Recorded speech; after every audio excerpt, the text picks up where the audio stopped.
The area now known as Chatham-Kent is the traditional territory of the Three Fires Confederacy, the Ottawa, Potawatomi, and Ojibwe.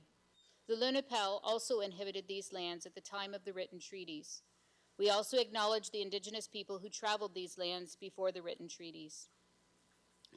Today, Chatham-Kent, the Lenape at Elnapawi, Lac-a-Wheat, also called the Delaware Nation at Moraviantown, and the unceded territory of Bakajwanong, Wapuu Island First Nation. Chatham-Kent continues to be home to diverse First Nation, Métis, and Inuit peoples. Chatham-Kent is covered by Treaty 2, the Detroit Treaty of 1790, Treaty 7, Sombre Township Treaty of 1796, and Treaty 25, Longwoods Treaty of 1822. We also recognize that this region is subject to the Earlium Wampum Agreements, like the Two-Row Wampum and the Dish with One Spoon Wampum. As beneficiaries of these treaties, we recognize our responsibilities, including our collective responsibilities to the land and water. Please be seated.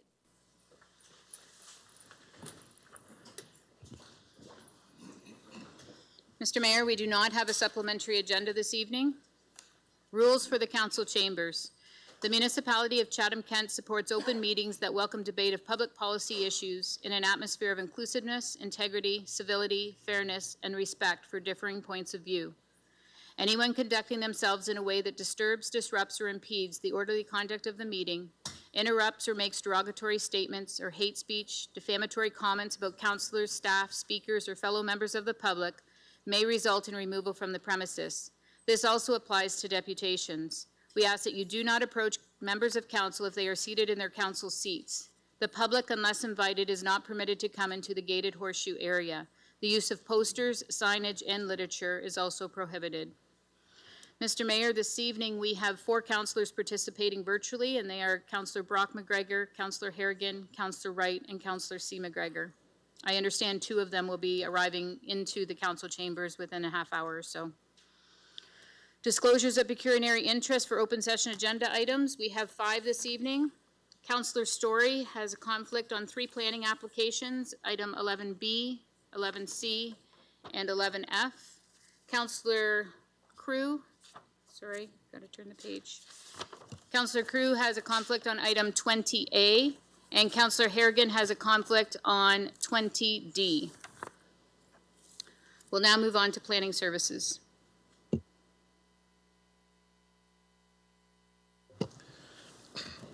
Thank you, Mayor Caniff. The planning meeting process will be as follows. First, the clerk will announce the item and if any written submissions are received. Second, the mayor will ask if anyone besides the applicant or an agent is interested to speak to the item and ask if they would raise their hand. Third, if anyone is present to speak to the item, administration will make a short presentation. 4, interested individuals will address council here at the podium and give their name and address. Fifth, the applicant may address council at the podium. 6th, council may ask questions of each presenter and the applicant. 7th, administration may comment based on the discussion. And 8th, council will decide which action to take with regard to the item. Council decisions tonight at this planning meeting will be posted on the municipal website. If you made an oral deputation or submitted comments on an item, you will receive notice of a decision. Anyone else must request a notice of decision in writing from the municipal clerk. Thank you. First item, 11A, applications for consent and zoning bylaw amendment. Gregory, Colleen, Robert, and Marie Anderson, 12209 Beechwood Line, Community of Howard, East Kent. There were no conflict of interest and no deputations were received. Is there anyone present other than the applicant or the agent with an interest in the application? If so, please indicate by raising your hand. Seeing none, Councillor McDonald and Councillor Wright, can I put you on the floor, please? Yep, happy to move the recommendations. Any questions? Seeing none, we'll put it to vote. Councillor Wright? Yes. Councillor B. McGregor? Yes. Councillor C. McGregor? Yes. And Councillor Harrigan? Yes. All votes are in. Motion passes 17-0. 11B, application for consent and zoning bylaw amendment. Peter DeConing, 7424 6th Line East, Community of Raleigh, South Kent, We have a conflict of interest by Councillor Story, and no deputations were received. Is there anyone present other than the applicant or the agent with an interest in the application? If so, please indicate by raising your hand. Seeing none, Councillor Sakachi and Councillor Thompson, can I each move this, please? So moved. Seconded. Any questions? Seeing none, we'll put it to vote. Councillor Harrigan? Yes. Councillor C. McGregor? Yes. Councillor Wright? Yes. And Councillor B. McGregor? Yes. All votes are in, and motion passes 16-0 with one conflict.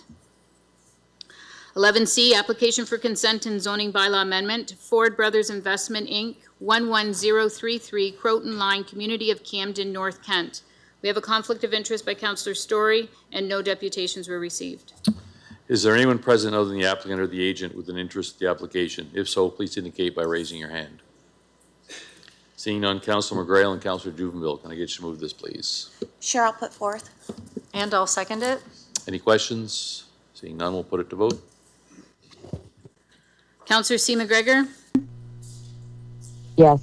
Councillor B. McGregor? Yes. Councillor Harrigan? Yes. And Councillor Wright? Yes. All votes are in. Motion passes 16-0 with one conflict. 11D, application for zoning bylaw amendment, 16678-696 Canada Inc., 215 Murray Street, Community of Chatham. There are no conflict of interest and no deputations were received. Is there anyone present other than the applicant or the agent with an interest in the application? If so, please indicate by raising your hand. Seeing none, Councillor Story and Councillor Bondi, can I get you to move this, please? Happy to move, Mr. Chair. And seconded. Any questions?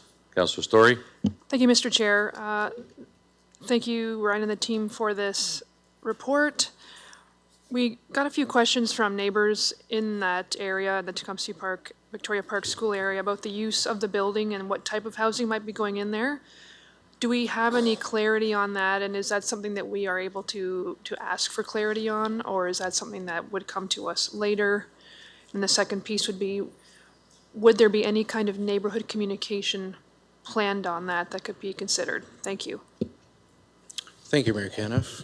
To address the second question first, property owners who own property within 120 meters of this site were given notice at least 20 days ago, notice of this public meeting under the Planning Act for the rezoning of the property.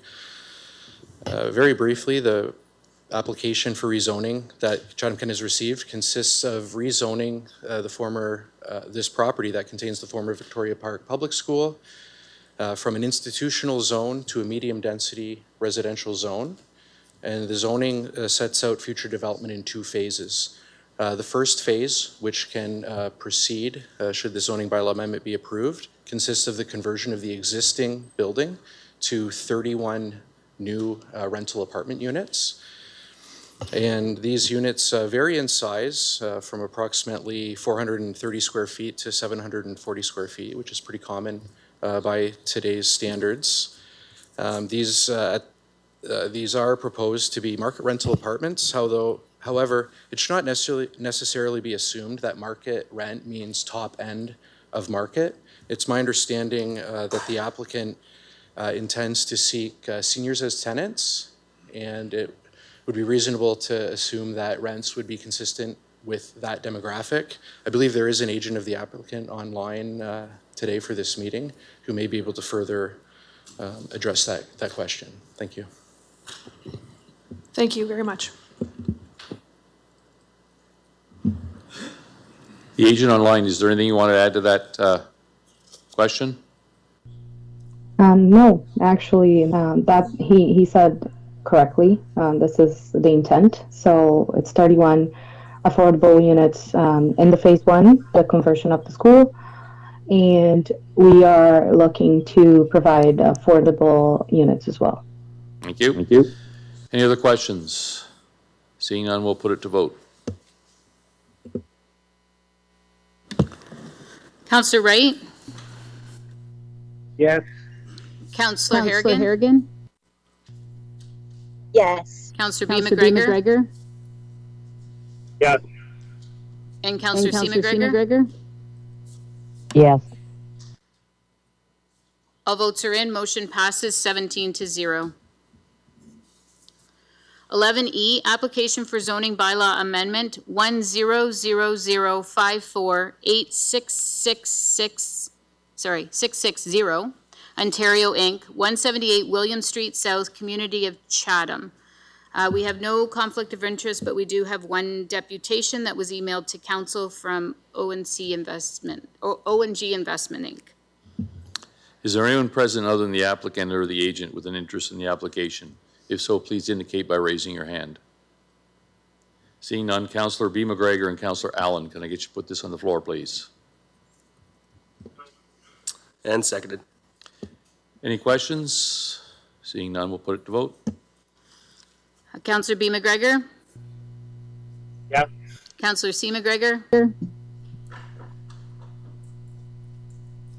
Yes. Counselor Harrigan? Yes. And Counselor Wright? Yes. All votes are in. Motion passes 17-0. 11F, application for consent and zoning bylaw amendment, Rachel and Chris Renwick, 1369 and 1451 Talbot Trail, Community of Romney, East Kent. We have a conflict of interest by Councillor Story, and we have received one deputation so far.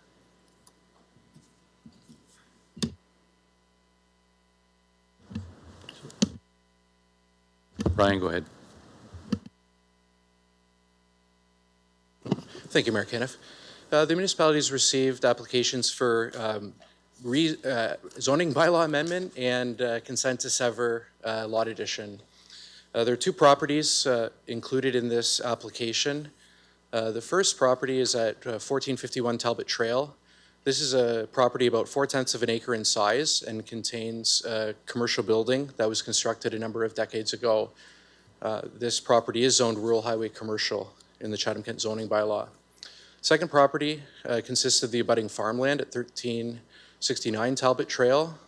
This is approximately a 49-acre farm designated agricultural in the official plan and zoned agricultural.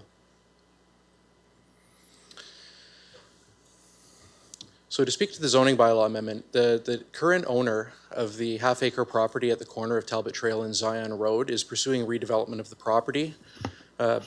Through last year, they were in consultation with Chatham-Kent regarding redevelopment of this property. However, it was concluded that due to the size and configuration of the property, so close to the intersection with the building, so close to the existing roadways, that the proposed redevelopment was not viable without the property relying on passage over the public right-of-way to move around the building. So that's a little background that might reveal to council why there's now a consent to sever a lot addition to this property. So the second application, as I mentioned, is that consent application, and it proposes to sever and convey 1 acre of land from the abutting farm at 1369 Talbot Trail as a lot addition to the existing commercial lot. Now back to the zoning. To further realize the potential of this site, it is proposed that the existing rural highway commercial zoning of the entirety of the 1.5 acres, the newly created lot after the severance, would then include agricultural industrial establishment, agricultural service establishment, agricultural supply establishment, office, public storage, and warehouse. So these are the types of uses that the public may expect to see over time as this property redevelops into the future. So this proposal was reviewed in the context of the provincial policy statement, Chatham-Kent official plan and zoning bylaw, and it is recommended for approval, both the zoning bylaw amendment in recommendation 1 and the consent in recommendation 2 as written in the planning report. Thank you, Mr. Mayor. Council, do you have any questions of administration? Seeing none, we'll call up the deputation now. Yes, we have one deputation that has been registered. Mr. Derek Robinson, please come forward. I'll remind all deputations for this evening, you have a maximum of 5 minutes, and the timer will be on the screen for your viewing while you're speaking.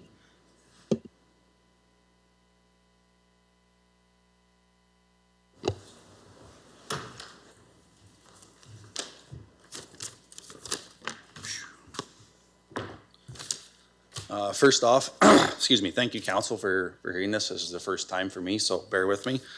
My name is Derek Robinson. I'm here on behalf of myself and my mother, Kim Robinson. My family's been located in Chatham-Kent, more specifically Wheatley, for over 175 years. Both my grandfathers started and ran local successful businesses starting in the 1950s, one of which, Robinson Motorcycle, my brother and myself, still run today after 68 years. My mother, Kim, now owns the family business after the passing of my father, Randy, and she also owns approximately 500 acres of farmland that is rented out to local farmers.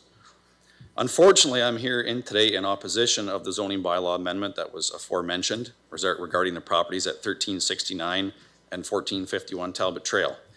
We received notice of the proposed zoning change as those properties directly neighbor one of our farms. We've currently been in discussion with Chatham-Kent over the past few months regarding the possibility of severing a small house lot off my mother's existing home property, which is nearly 80 acres just east of Wheatley. In 2005, my father had Lower Thames Valley Conservation plant over 25,000 trees on nearly 70 of those acres, transforming the property into a natural reforested area. In 2021, I started a wetland restoration project that was funded by Ducks Unlimited that now boasts over 2 acres of wetland, which is habitat for countless animals and is the envy of anyone who dreams of a good country life. After the passing of my father in 2021, my mother is finally ready to downsize and move out of the house that her and my father built with their 2 hands back in 1989. The 4-bedroom, 3-bath house with 2 floors that they raised 3 children in is just more than she needs. I would like to move into her house and raise my 3 children in the same house that I was raised in, while teaching my children how to grow vegetables, raise animals, hunt, fish, and live a lifestyle that does not rely on the constraints of normal society. Meanwhile, she would like to build a small 1-story retirement residence elsewhere on the same property so that she can stay on the property she's been on for 36 years and be close to her grandchildren as they grow up. At this point, I've been told by Chatham-Kent Planning Services that we are not able to sever off a small 1 to 2 acre portion of this property to use as a new house lot, as Chatham-Kent and the provincial planning statement does not allow, and I quote, "The creation of new residential lots in prime agricultural areas shall not be permitted except in accordance with policy 4331C. The provincial policy, moreover, also states that, quote, "More than anything, a prosperous Ontario will see the building of more homes for all Ontarians. This is why the province has set a goal of getting at least 1.5 million homes built by 2031. I would like to see private landowners be permitted and allowed to build homes in rural areas, as not all people like to live in cities or towns. Looking at the new construction homes being built in Wheatley over the last few years, many of these homes are not feasible to be purchased by first-time homebuyers, young couples with children, or anyone who can't afford homes in the $700,000 to $1 million price range. I know I sure couldn't afford $1 million house. At a time when Ontario is in a self-proclaimed housing crisis, policy should not be prohibitive. Landowners should not be stopped from building on their own land, severing their own land, or generally doing whatever they want with their land. We pay the property taxes, we pay the drainage fees, we pay and pay and pay for the better part of 2 centuries. More and more, we see land being exploited in the interest of profit. It is time to let landowners use their land in the interest of generational sustainability, familial closeness, and the desire to do more than build homes for profit, which I will add most municipalities have no problem allowing. To finish off my statement, I am only here to oppose the zoning bylaw amendment for one reason. It is not in opposition to Mr. and Mrs. Renwick, who are neighbors and friends. I believe they should have every right to do with their property as they see fit, as they own it, they farm it, and they provide a positive return in the community by doing so. It is not in opposition to the welding shop at 1451 Talbot Trail needing more space. It is in the best interest to the community that local business thrive, and as a small business owner, I understand the need to expand when necessary. After all, capitalism is what the world runs on. The reason I am opposing this amendment is that Chatham-Kent cannot in good faith allow prime agricultural land to be destroyed for profit and commercial use, while simultaneously saying that less than 1 kilometer down the road, that prime agricultural land, which I may remind you has been reforested and is no longer farmed, cannot be used for lot creation to promote generational farm sustainability. That's time. I know you I- got, I know I have there's one sentence and council has sentence. received it. So council has received it. We just have a lot this evening, so I have to Can I cut you off. speak my if I'm one gonna- sentence out loud, please? Mr. Mayor? Thank you, Mr. Mayor. Plain and simple, Chatham-Kent is sucking and blowing at the same time, and that just doesn't work. It might be policy, it might be law, but that doesn't make it right. Thank you. Does council have any questions of the presenter? Is there anyone else present other than the applicant or agent with an interest in the application? If so, please indicate by raising your hand. You can sit down, Mr. Robinson. Thank you. Thank you. Thank you. Is the applicant online or present who would like to say anything? No? Okay, thank you. Administration, do you have any comments after the presentation? Yes, thank you, Mayor Caniff. Understand the deputation, points well taken. Just to clarify for council, the situation that was revealed through the deputation does relate back to the provincial planning statement policies, and those are the same policies reflected in the Chatham-Kent official plan. Lot creation in prime agricultural areas is restricted to surplus dwellings that pre-exist after farm consolidation, new farm lots, agricultural related uses, and lots for infrastructure. So there is no provision for the creation of a new vacant residential lot. The provincial policy and the Chatham-Kent official plan do have policies that are supportive of the proposal before council tonight. So it's by way of clarification, this is a policy matter, but the deputation is received and will be considered further in the future. Thank you. Councillor Juneville? Thank you, Mayor Caniff. I understand this is, we're bound by provincial legislation on this. Is there any way, are there any tools in the toolbox that Mr. Robinson could appeal to the provincial government to change the legislation that we're bound by? Is there anything that we could do to assist him, petition the government in any way or format? Thank you, Mayor Caniff. Certainly advocacy is always an option to do that through the relevant channels. One alternative that presents itself through provincial policy for building a dwelling on a farm, well, I don't know the person's situation, but I will offer it as information.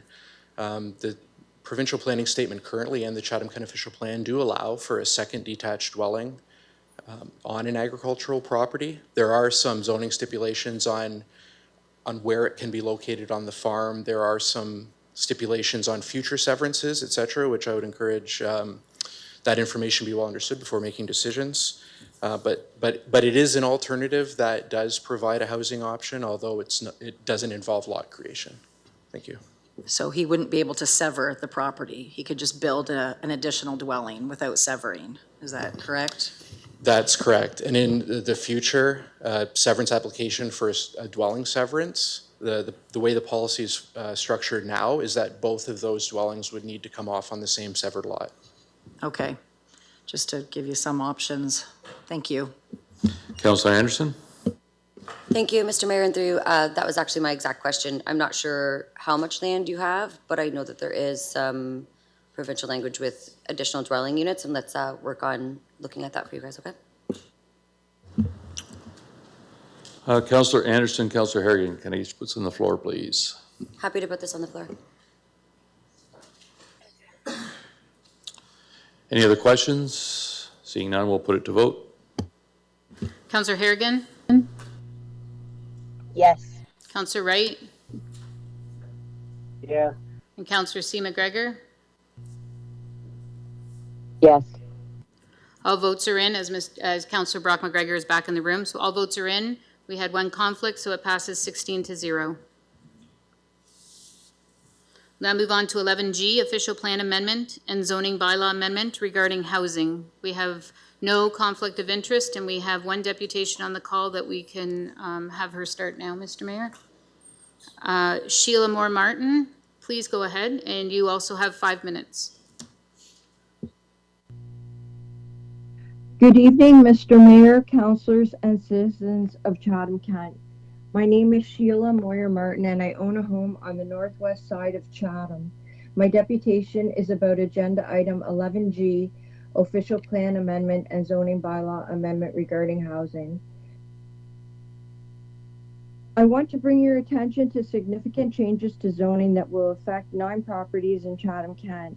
I believe all of these properties are currently owned by the municipality, and they include 92 Churchill, former John and Given Public School, 55 Croydon, former St. Agnes School, 110 Sandy Street, Meadow Park, 426 LaCroix Street, former St. Ursula School, and also properties on Park Street, Park Avenue, 1 in Dresden, and 2 in Wallaceburg.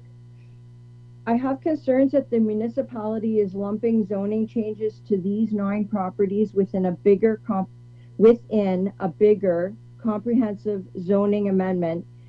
My biggest concern is that thousands of residents who live close to these properties have not been given the usual notice to homeowners who live within 120 meters that comes in their mailbox 20 days prior to a public meeting.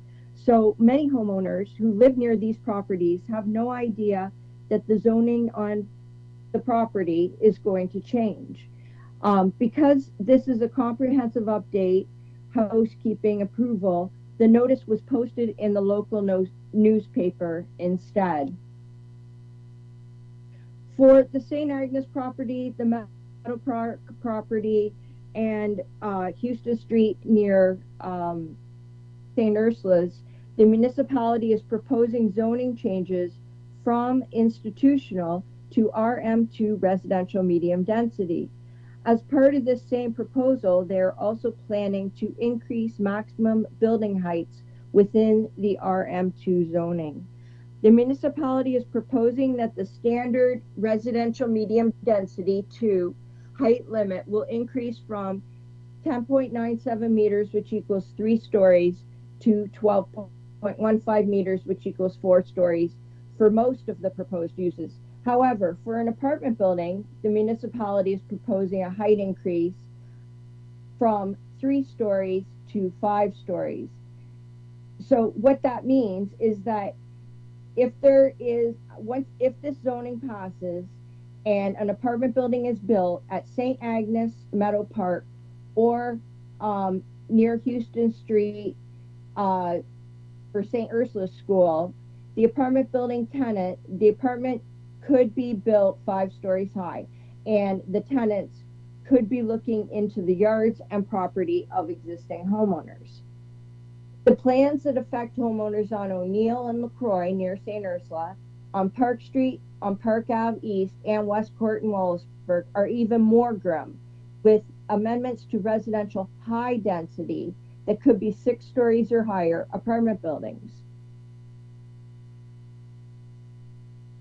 I have personally reached out to dozens of my neighbors near St. Agnes to hear, and I've heard back from at least 20 of them that they did not receive notice by mail of these zoning changes.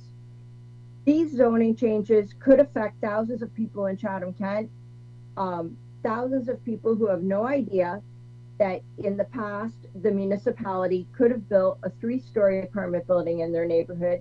And now with these changes, the municipality will be able to build a 5 or higher story apartment building. Ethically, do you think this is right? Our citizens do not know what's going on in their own neighborhoods affecting their own properties. I do not think this is right at all. whether it fits the criteria of the Planning Act notification or not, it does not meet our goals of transparency to citizens of this community. For this reason, I am pleading with you to please modify this proposal and exclude these 9 properties. Zoning changes to these properties should be site-specific at the point of development. Zoning changes for these properties should come before council separately in the future and not be lumped in with this comprehensive bylaw change. Please do the right thing for the citizens of our community. Thank you for your consideration.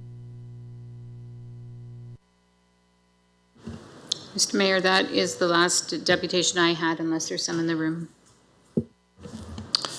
Is there anyone else present other than the applicant or the agent, well, in the case us, the interest in the application, indicate so by raising your hand. Seeing none, go ahead with the presentation. Thank you, Mayor Caniff.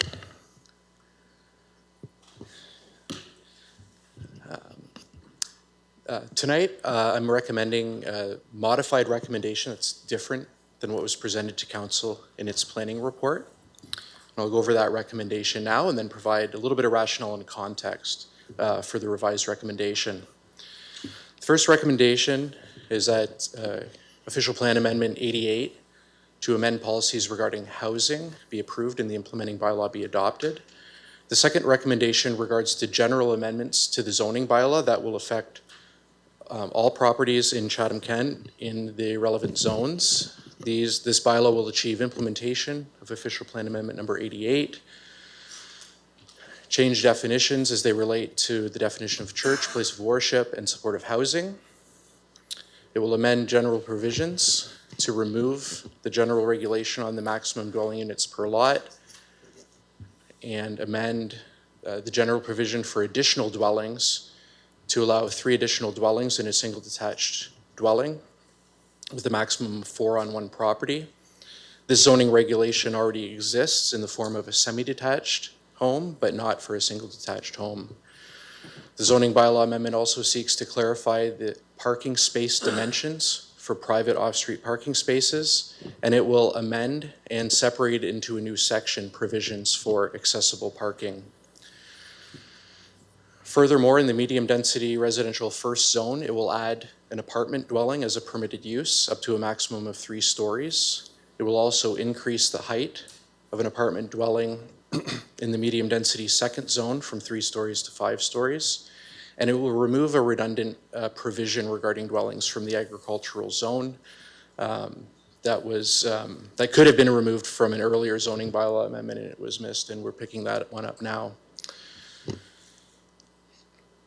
The recommendation that I'm making to council tonight still does include one site-specific property amendment, and this relates to the property at 273 Main Street in Dresden. Council might recall at its last council meeting on April 13th, this property was approved to be divested to Habitat for Humanity.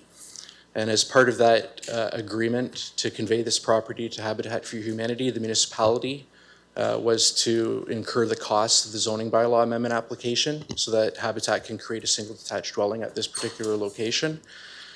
In consideration of the revised amendment, I still think it's appropriate that this go forward to support that one particular initiative on that one property. What's changing from the recommendation that's presented to council in the report to the one that I'm making here tonight is this third one that reads that consideration of zoning bylaw amendments for the following properties be postponed to a future public meeting and that public notice under the Planning Act be given by regular mail for each property. Like I said, there's a couple of reasons why I make this recommendation tonight. And they're all important. The first is public feedback. I do want to clarify for council that public notice was given properly and in accordance with the Planning Act. However, that doesn't mean that is the only way that notices can be given for a specific property. So that this consideration is reflected in this revised recommendation number 3. Secondly, at the time of writing this report, the direction that the municipality and council has taken on all these properties was clear. However, particularly item 5, 110 Sandy Street. This is a property in particular that continues to be before council in some form of debate. I did not want this zoning report to, fetter council in any way. It's more important to understand the service delivery that this council will choose at that property. Thirdly, each and all of these 7 properties have come before council as far back as I believe there's a December 2021 report called Options to Expand Affordable Housing in Chatham-Kent. Since that time, council has received multiple reports on all of these properties. Each of these properties is undergoing a redevelopment process. Most are in the planning or pre-construction phase, and there will be opportunities in the future for a more thorough discussion with the benefit of some time to discuss what the outlook for these properties are, what decisions have been made, what the timing of them are, and how zoning is relevant to each of those initiatives. So I hope that is adequate explanation for council on these particular items. And it is recommended that all the foregoing of recommendations, item 2, be approved as presented in the planning report. Thank you, Mr. Mayor. Councillor Crew and Councillor C. McGregor, can I get you put on the floor, please? So moved.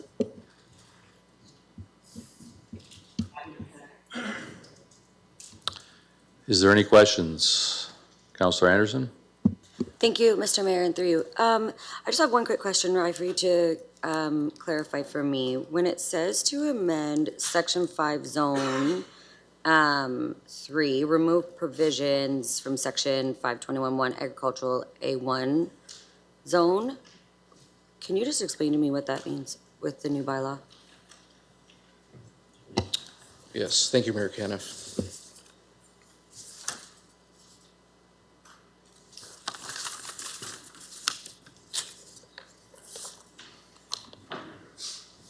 So the deletion of provision W in the agricultural zone, I don't have the zoning bylaw in front of me, but I believe I understand exactly what it is because I drafted this bylaw. The agricultural zone had a provision that permitted one existing single detached dwelling. Over the course of time, the zoning bylaw changed to permit up to 2 dwellings as a result of provincial legislation. That clause W still said one existing single detached dwelling. That was no longer the regulation in zoning, and it's simply being removed to acknowledge the current permissions that allow 2 dwellings. Okay, thank you.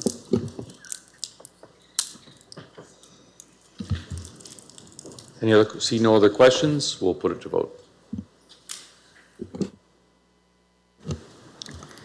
Councillor Wright. Yes. Councillor C. McGregor. Yes. Councillor Harrigan. Yes. All votes are in. Motion passes 17-0. Mr. Mayor, that ends our planning portion this evening, and we'll now move on to the deputations received on the remainder of the agenda. This evening, we had one deputation that was emailed to council as they could not be present tonight on item 20D, the motion of Councillor Doyle regarding 110 Sandy Street in Chatham from Billy Payne. And the remainder, we have 4 deputations, all regarding item 16A, the waste to energy project, go, no-go decision. We'll start with Jay Cunningham on behalf of the CK Agricultural Advisory Committee. On deck is Larry Hutchins.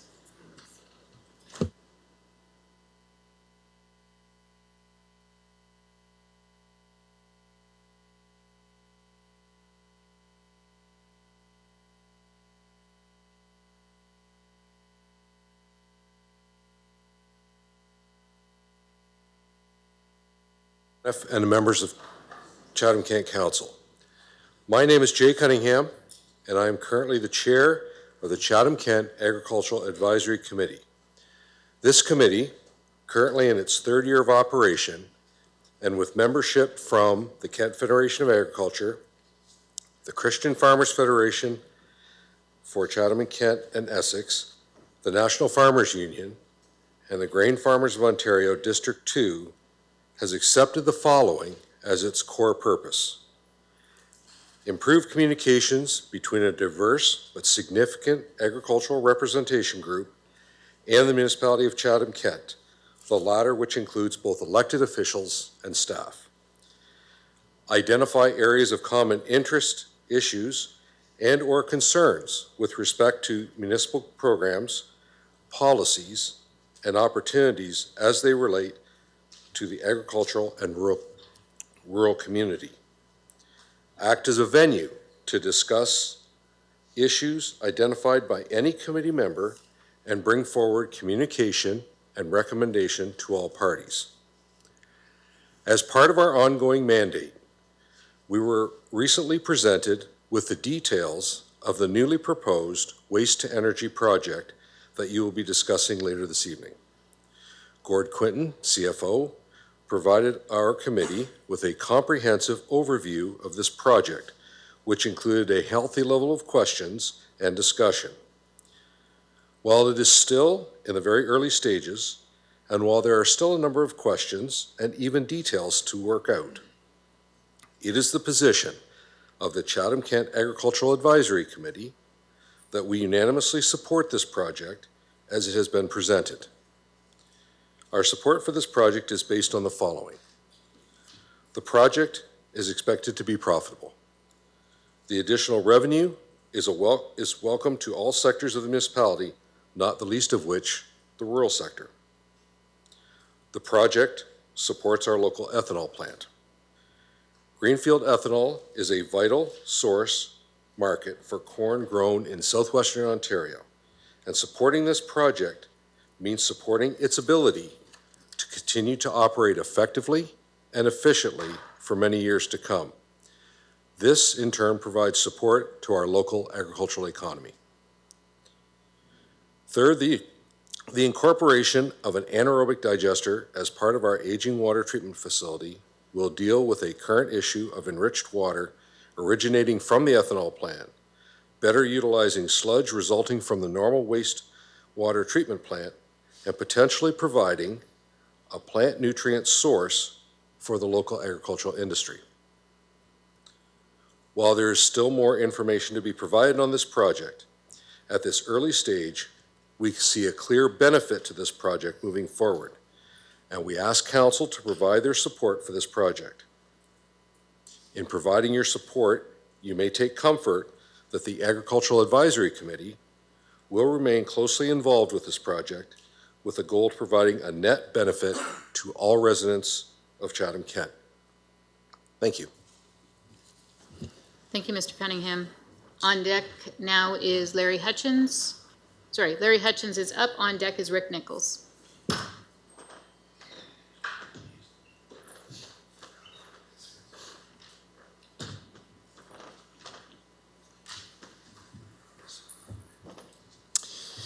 Thank you, Your Worship.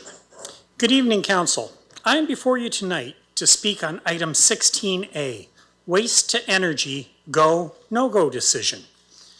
With the financial costs, safety concerns, odor concerns, and history of failures in similar projects, more study is needed before moving forward on this project. The anaerobic digesters are expensive to set up and maintain. In our case, it will be an estimated $160 million in setup costs, with an estimated $41 million coming from CK and the PUC. These are dollars that could be used to address our housing crisis. After the second fire at the PUC encampment Friday and the tragic fire the next day, that need is demonstrated to be even more pressing. Biogas is highly flammable and can form explosive mixtures with air. Trace gases like hydrogen sulfide are highly toxic and corrosive, posing lethal risks to workers in confined spaces. As well, not all pathogens and metals are eliminated in the digestion process, so further processing is necessary before the release of the digestate. Our weather will make the project even more difficult, as a 1 to 2 degrees Celsius temperature change in the digester will affect the amount of gas produced. With the need to keep the digester between 35 and 37.8 degrees Celsius, the energy costs are high.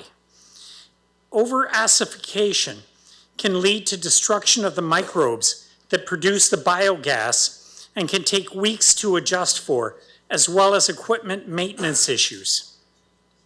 Odor issues will arise from both the digestion process and the transportation of the digestible materials from the source to the plant.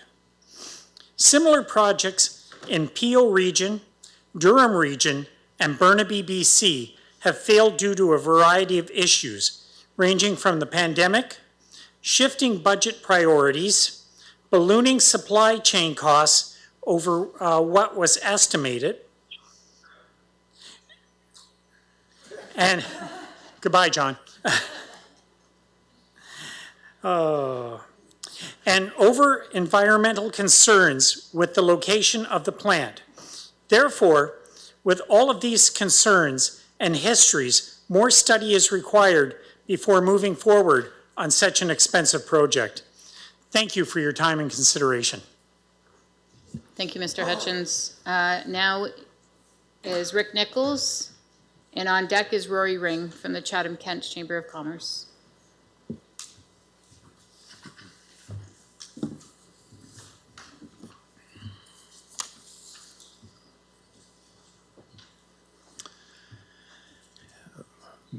Mr. Mayor, councilors, and CK administration, good evening. My name is Rick Nichols. Chatham-Kent Council is expected to vote tonight on a proposed $160 million organic waste-to-energy biogas project with Greenfield Global. It's my hope that after the deputations are heard this evening, the CK Council will vote to defer any decisions until the residents of CK and Council have answers to the many questions and perhaps red flags that must be answered before any final decisions are made. Why? Despite being in the works silently since 2021, it is suddenly being forced on Council to make a yay or nay decision tonight. We need to go slow to go fast. Pun intended, haste makes waste. Residents need to be understood both from the environmental and policy risk side before a long-term commitment is made. In my opinion, taxpayers are being heavily burdened with high-cost initiatives that fall back on taxpayers' shoulders. This project involves a large industrial anaerobic digestion facility that could process up to 900,000 tons of organic waste per year from sources even outside of our community. So respectfully, how many of our councilors and even administration even know what an anaerobic digester is, what it does, the processes involved, the location of such a digester, the dangers of such a facility regarding methane leaks and producing fertilizer, air pollution, and damage to our already in dire need of road repair due to increased truck traffic both into and out of the city.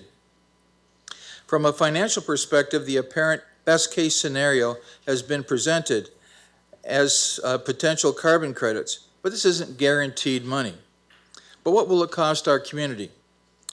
Potential $16 million from municipal reserves and $25 million infrastructure loan from the Ontario government with the municipality, or shall I say, the taxpayer being held hostage, or should I say legal borrower. Due diligence is required by each councillor. Tough questions must be asked.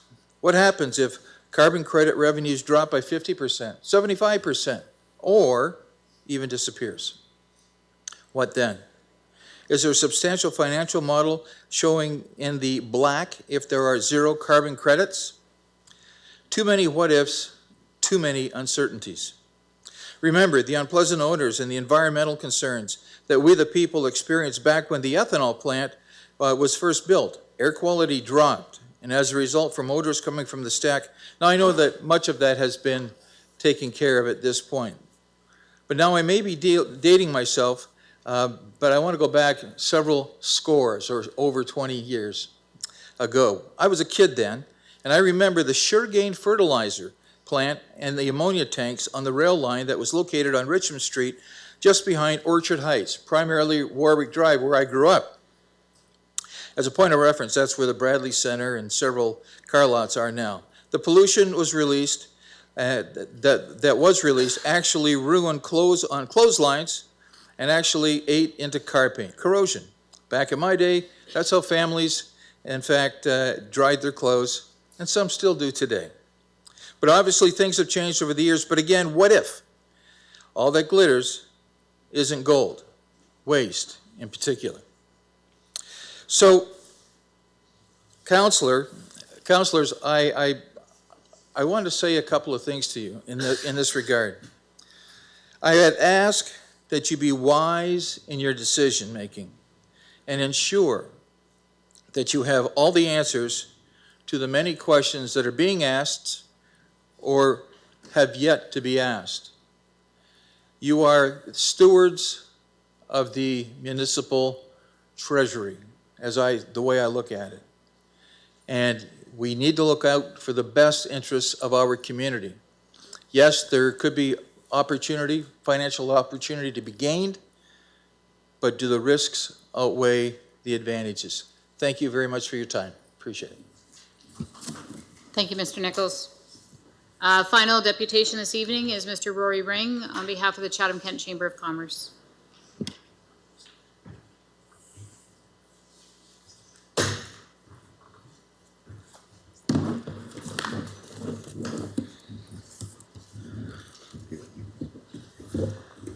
Good evening, Mayor and Council and community members. My name is Rory Ring, President and CEO for the Chatham-Kent Chamber of Commerce. The Chamber supports waste-to-energy biodigester project because it is fiscally responsible public-private investment that reduces capital pressure on taxpayers, creates long-term municipal value through ownership, and strengthens Chatham-Kent's competitiveness for future investment, workforce attraction, and economic resilience. This is a business-based approach to capital investment and management.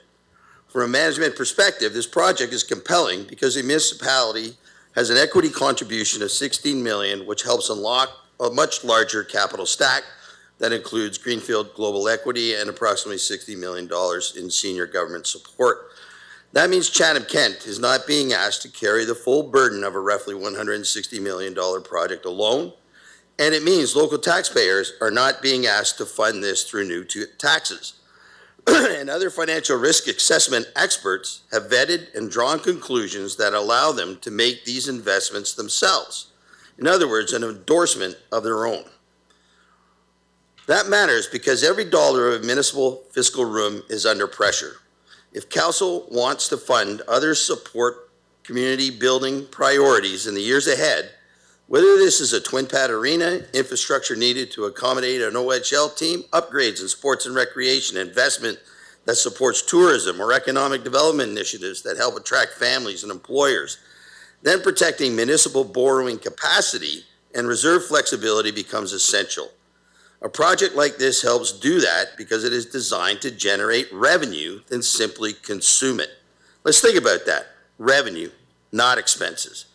The council report states that the project is expected to generate annual dividends of roughly $2.15 million in the first 10 years and $4.8 million in the following 20, with an estimated 6.8-year return on investment and total projected dividends of $123 million over 30 years. Once the initial municipal investment is repaid from anticipated cash flows, the report estimates that there could be $107 million available to split into reserves for the municipality and the PUC to help offset future property tax and waste rate pressures, critical infrastructure for economic prosperity. This kind of long-term revenue flexibility matters far beyond this one project.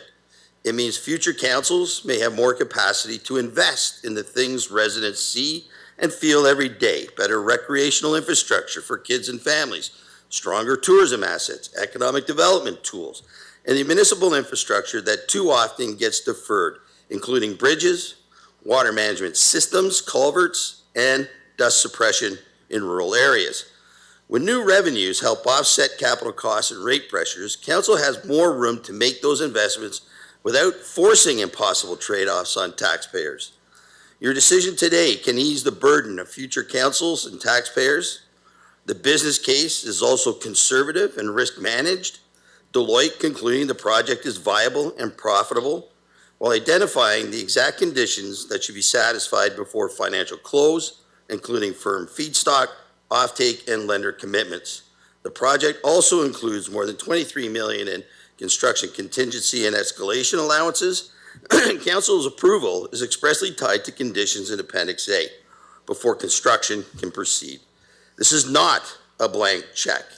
It is being reviewed over the course of 5 years. It is a structured investment with due diligence, staged approvals, and clear financial guardrails. It also avoids major future costs that would otherwise fall on local taxpayers, including $25 million in biosolid infrastructure replacement costs at Irwin Street wastewater plant, plus associated financing charges and about $650,000 per year in operating maintenance costs. This is good business management. The Chamber also supports the project because ownership matters. Under the proposed structure, Chatham-Kent would hold its interest through a wholly owned municipal services corporation with operating company jointly owned 40% by the municipality and 60% by Greenfield Global. That means the community is not just permitting a project, it's building an ownership stake in a productive asset that can generate returns for decades. The ownership model gives Chatham-Kent more than a one-time construction benefit. It creates ongoing dividend revenue stream, governance influence, and an asset base that can help stabilize future budgets. The report is clear that the projected dividends and loan risk premiums revenue are anticipated to be built into future multi-year budgets for the municipality and PUC. Mr. Ring, that is time. Council did receive the entire deputation and they were able to read it. Thank you very much, and we Thank do you. support the go decision, and we appreciate those considerations. Council will now move on to consent agenda. The following reports have been pulled to be voted on separately this evening, and those items are item 15A, the RFP award contract R25-371 for the Park Ave Business Center building renovations, pulled by Councillor Finn and Councillor Jubenville. Item 16A, the waste to energy project go, no-go decision. There is a presentation by administration, and it has been pulled by Councillor Story, Councillor B. McGregor, Councillor C. McGregor, Councillor Story, Councillor Finn, and Councillor Jubenville. Item 16B, the 2025 annual investment report, has been pulled by Councillor B. McGregor. Item 17A, the advocacy and government relations strategy. There's a presentation by administration, and it's been pulled by Councillor Jubenville.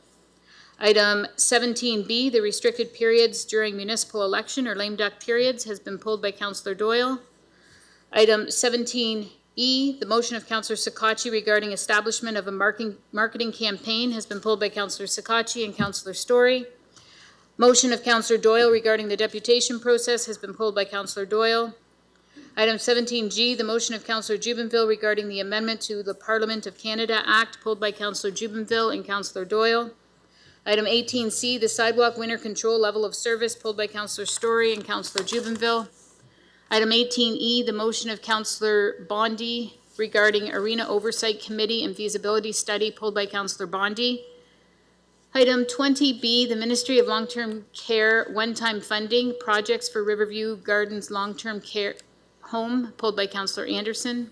Item 20C, the Cooperative Purchase Agreement Long-Term Care Home Program Staffing and Organizational Structure Review, pulled by Councillor Anderson. Item 20D, the motion of Councillor Doyle regarding 110 Sandy Street in Chatham, has been pulled by Councillor Anderson, Councillor Doyle, and Councillor Story. Therefore, remaining on the consent agenda to be voted on by one motion is item 14A, B, C, item 16C, item 17C, D, 18A, B, and D, items 19A and 20A. Councillor McGrail and Councillor Finn, can I get you to move the consent agenda, please? I will put forth. And I'll second. Any questions? Seeing none, we'll put it to vote. Sorry, point of order. Can we add, sorry, I did not mean to pull the Wallaceburg single source. If we can add that to consent agenda. Certainly. Which item is that, sorry?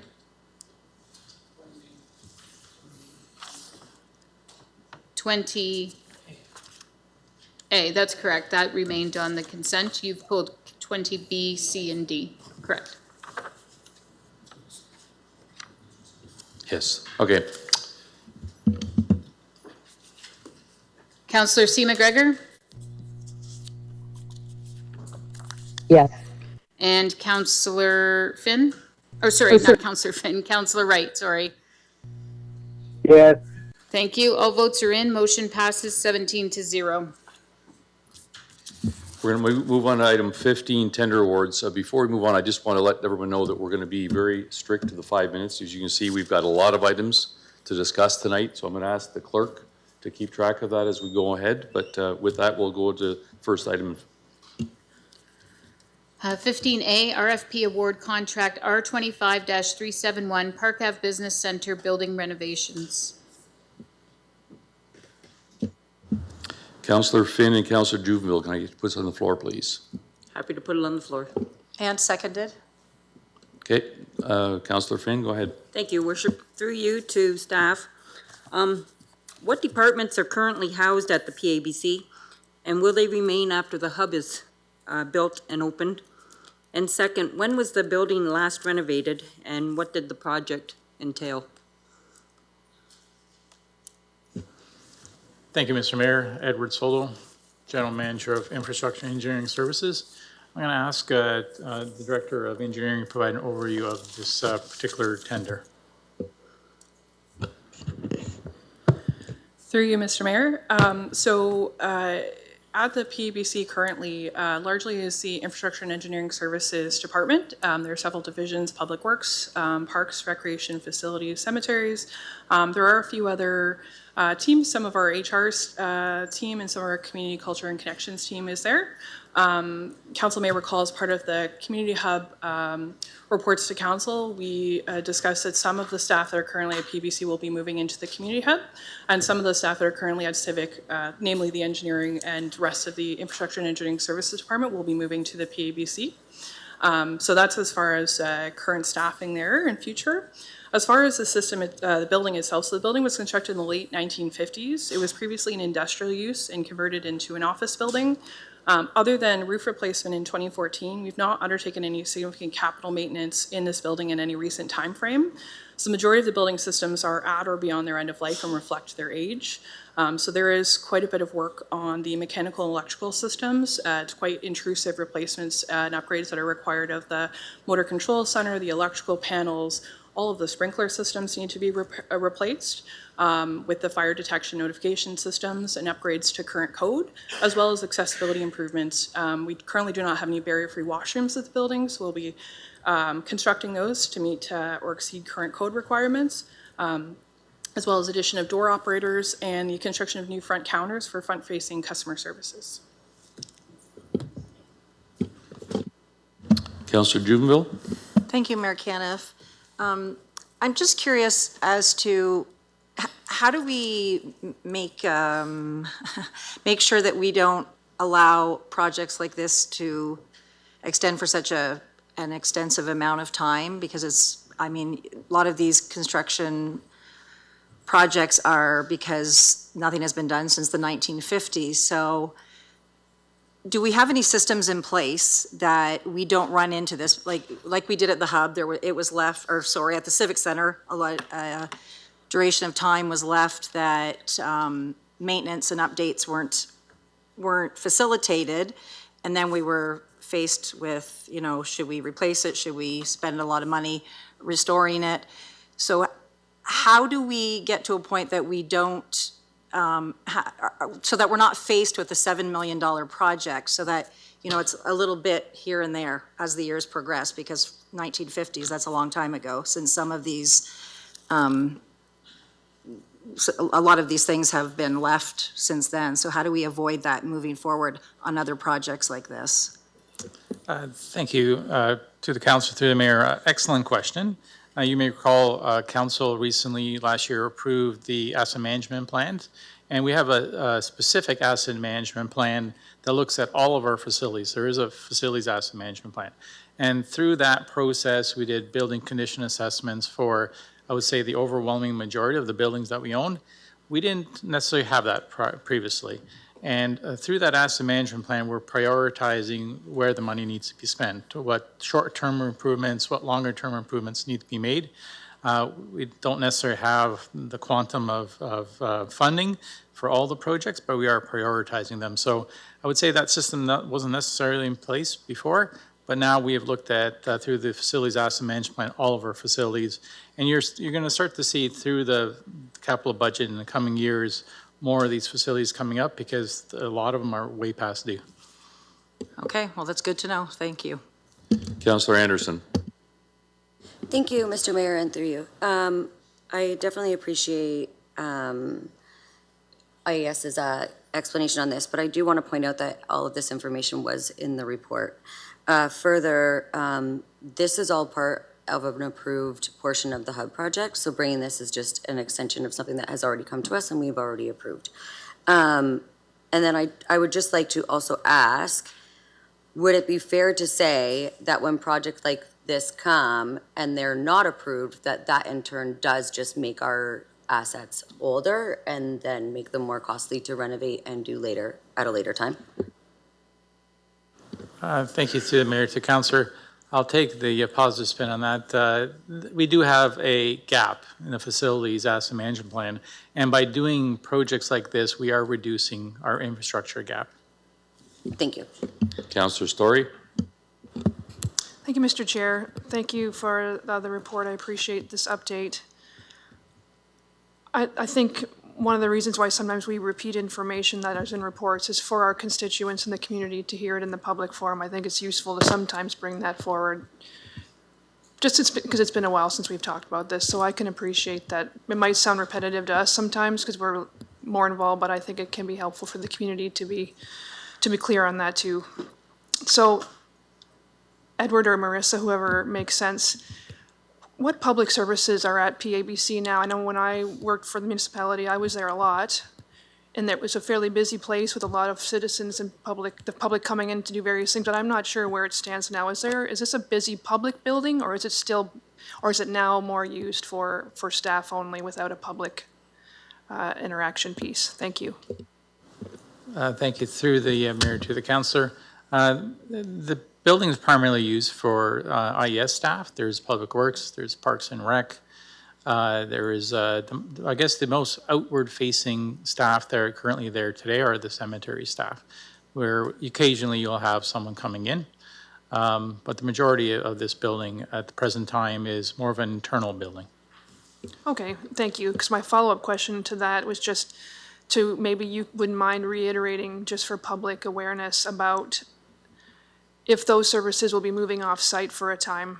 Would you be able to just remind us how we'll be letting the public know which staff is moving where and when? Thank you.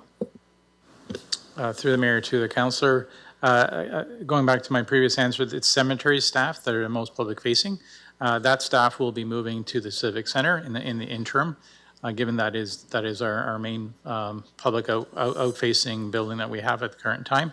So while the PABC is under construction, anyone looking for cemetery-related inquiries will be able to come to the Civic Center, and they will be dealt with through there. Thanks. And just last question, how many staff right now are at PABC? Through you, Mr. Mayor, approximately 70 staff are at PABC currently. And that's, do we use the whole building, or are we sharing that with any other private corporations, or is that entirely municipal now? Through you, Mr. Mayor, our building is entirely a municipal corporation currently. Thank you. Seeing no other questions, we'll put it to vote. Councillor Wright? Yes. Councillor C. McGregor? Yes. And all votes are in. Motion passes 16-1.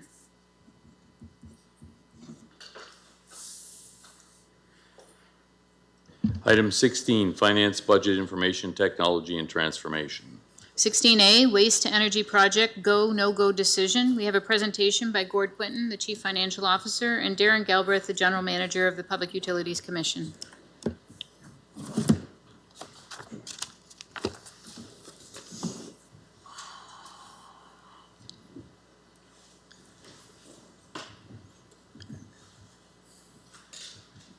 Thank you, Mr. Mayor and Council.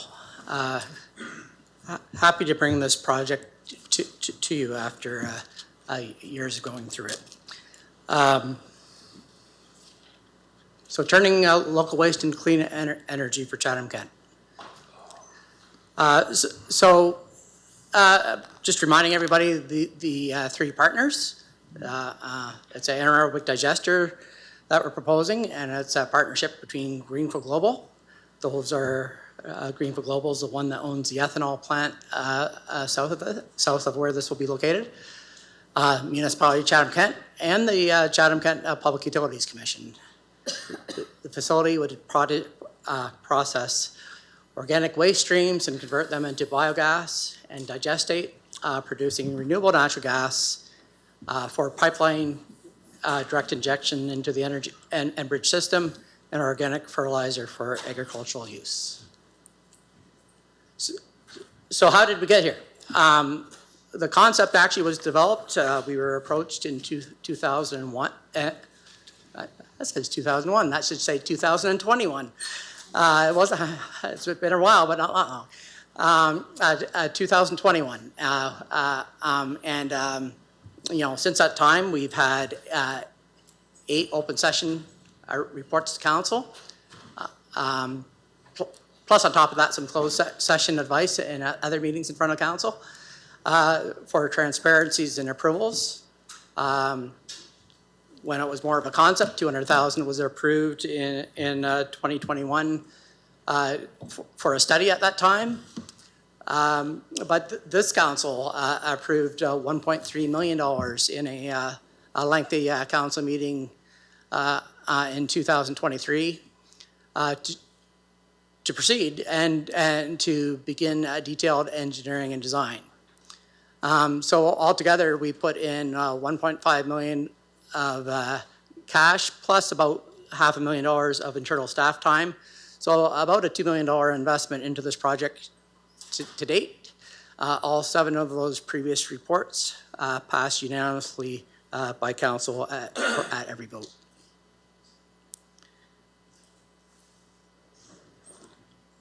Sorry, I'm just.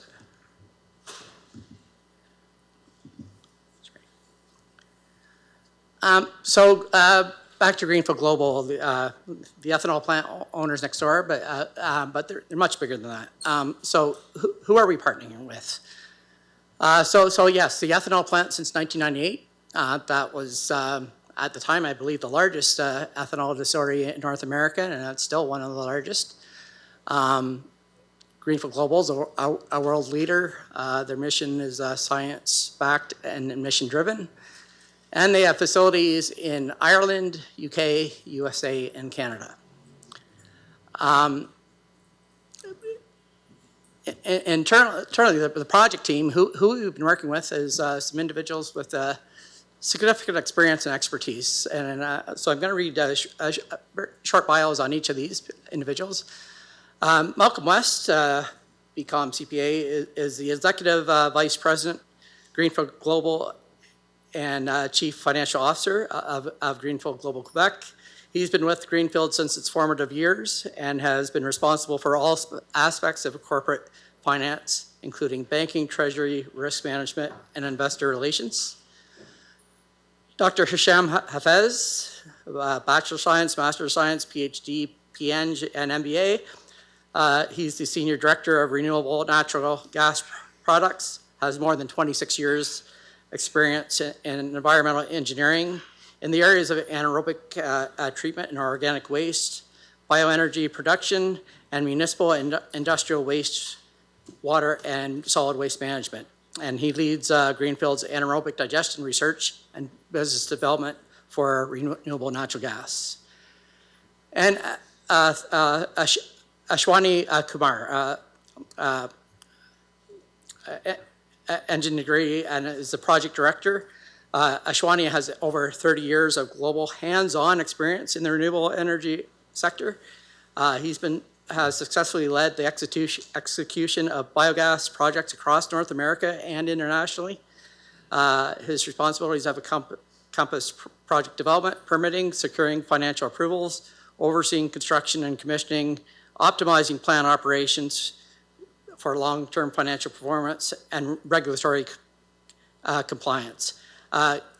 Key achievements include the design and operation of North America's first commercial organic processing plant in London, Ontario, now called the Stormfisher plant, as well as the launch of the first dairy-based biogas to transportation fuel facility in Indiana.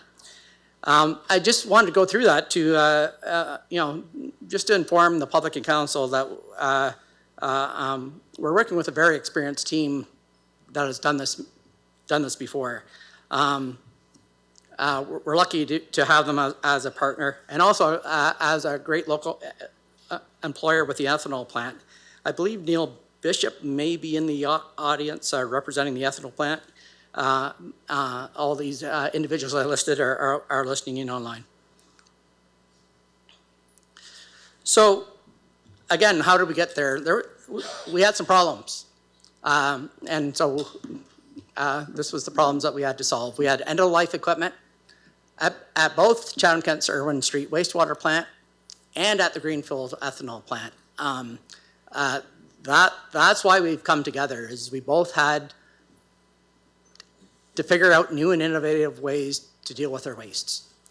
The Irwin wastewater plant needed $25 million of life cycle replacement in the next few years.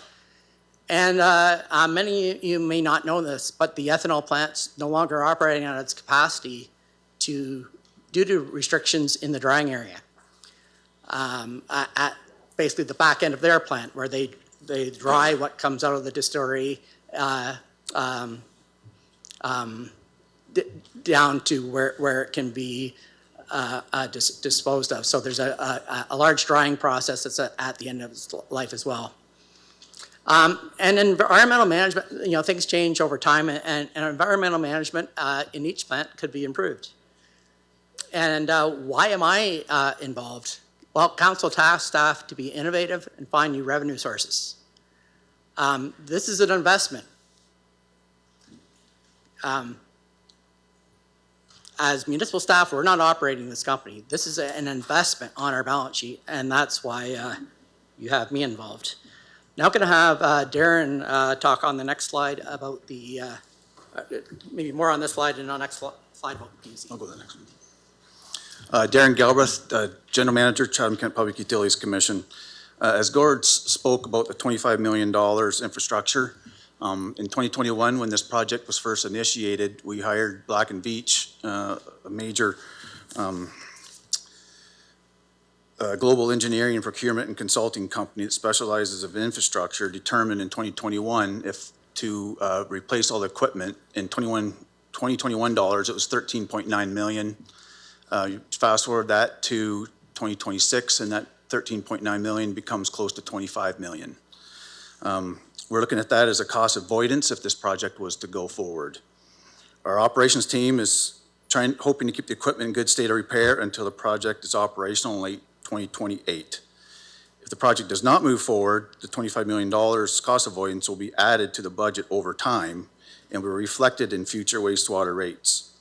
There's also a $650,000 annual cost avoidance of the operation and maintenance of the sludge and gas infrastructure. There's a large amount of equipment, staff time, electricity, chemicals, and trucking costs to dewater and dispose of the sludge. There will be a reduction of odors, no longer because we're no longer going to use the 5 acres of sludge drying field that's all open air. These 5 acres would then become available for future uses such as plant expansions because we are using the large majority of the property already. The project will create revenue for the PUC, which will assist in offsetting the wastewater rates in the future. Staff working with explosive and dangerous gases produced by the sludge anaerobic digestion process, moving equipment, dump trucks, tractors, and power takeoff driven windrowing equipment. They will cease being using that, so then it will be made safer for themselves to work as well as the residents because of the gas generation, because of the cogen. But we have an agreement and project with Integris. These are the reasons the PUC management staff is in favor of this project.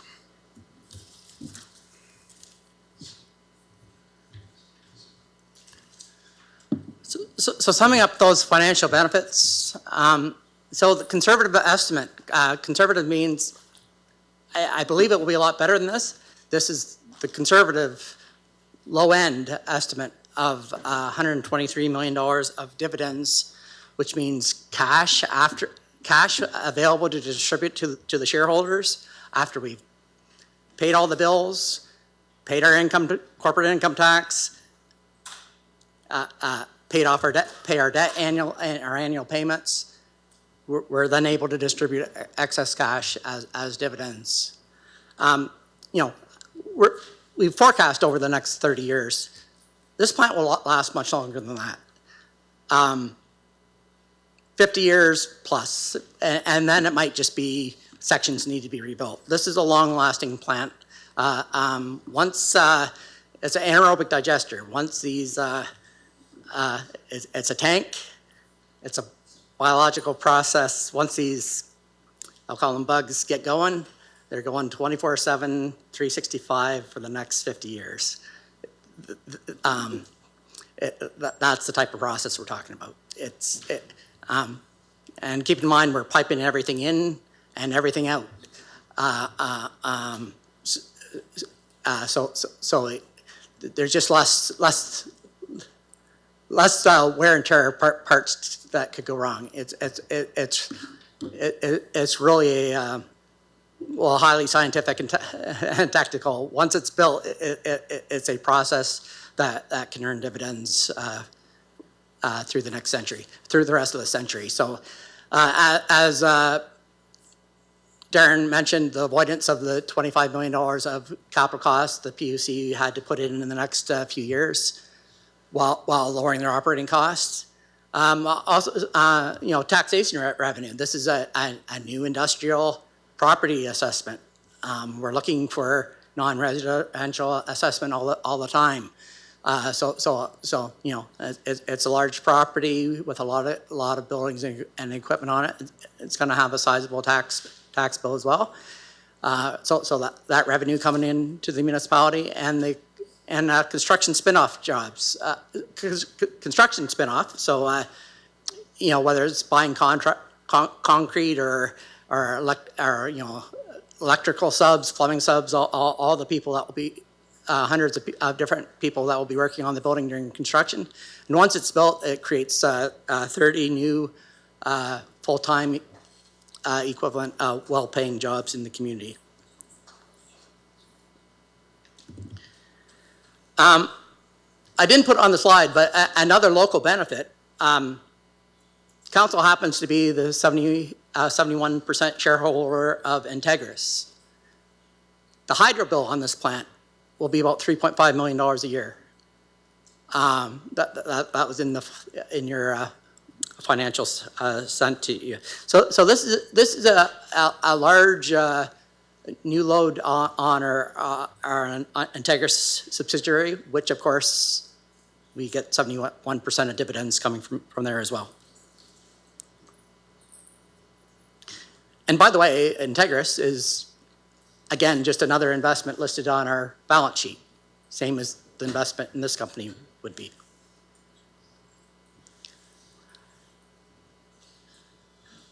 I wanted to illustrate the upper level support that we've received. These are things that you can gain by being a partnership with the private sector and the public sector. So I'm going to go through each one of these and explain in quite a bit of detail of what we're looking at. So we got pending council's decision tonight, $45 million from Clean Fuel Fund. This slide's the federal programs. So they're interested, the agreement with them's interesting. As we make more money, as the project is more profitable, we have more shifts from a grant to a loan, and we have to pay that loan back. But based on the conservative model that you've seen, and based on the income in that model for the next 10 years, because this is a 10-year length of term, the split will be $39.2 million will be a grant, and $5.8 million will be a loan that we have to repay over that 10-year period. Then from FCM, we have the Green Municipal Fund, $10 million there as well. Back to the one before, it's 10 years, but it's also 0% interest on that. They're not charging any interest on that part. Green Municipal Fund, it's a $10 million total. It's a grant of $1.5 million that we get right away, and then the $8.5 million a loan at 2% interest over 10 years. And then we have the Federal Economic Development Agency of Southern Ontario, $4.5 million loan, 0% interest, and a 5-year term. So, over that 10-year period, we'd be paying back $18.8 million of loans. Then on the provincial side, the project company will be borrowing $25 million from Infrastructure Ontario. That's approximate interest rate of 5% with a term of 15 years. And we are also in negotiations with a Canadian large bank. 35.5 to 45 million, approximately 6.5 million. Again, this will be locked in once we move to construction and need to draw on this. And the conservative model is a 10-year term on that as well.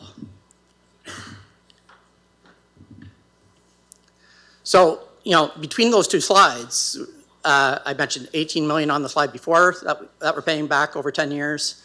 And we have this $60 million to pay back as well. 50 million will be paid back within the 10-year time period, with approximately $10 million of the Infrastructure Ontario loan being paid back between years 11 to 15.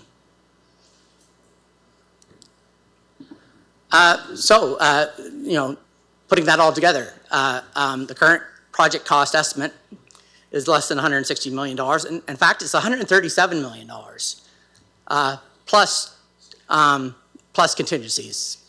But if we went to the upper end at $160 million, that would mean a $40 million equity investment, 40% from Chatham-Kent being $16 million, 60% from Greenfield Global being $24 million, the upper level funding of $59.5 million, and from the feds, and then the $60.5 million of debt. The project currently, as it stands, is about approximately 90% engineered, and it's gone through several cost verification exercises with third-party consultants. The current project has $19 million of contingency funds and $4.5 million of cost escalation fundings to get us from today's dollars into 27 and 28 through construction.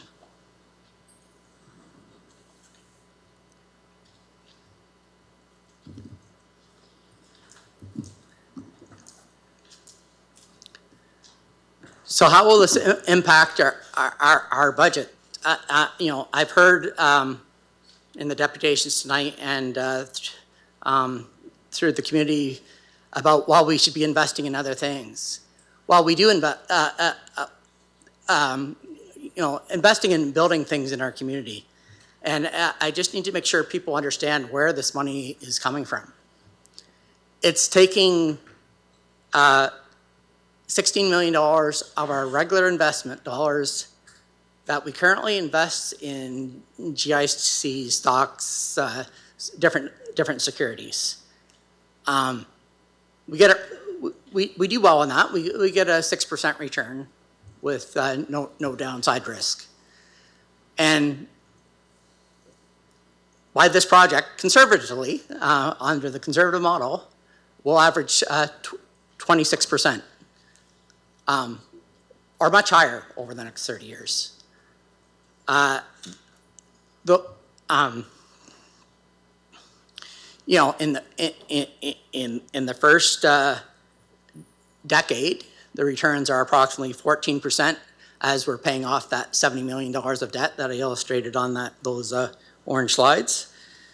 But after then, it goes up to 31% or higher returns after that point. So Chatham-Kent Council will get those dividends. You know, those are cash payments to Chatham-Kent. They start coming in 2029, and both the PUC and municipal budgets, our agreements are to split those revenues 50-50.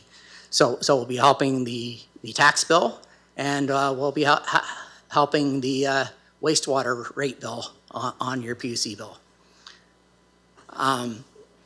You know, again, the conservative estimate's $123 million of dividends over the next 30 years, but I expect it to be much higher than that.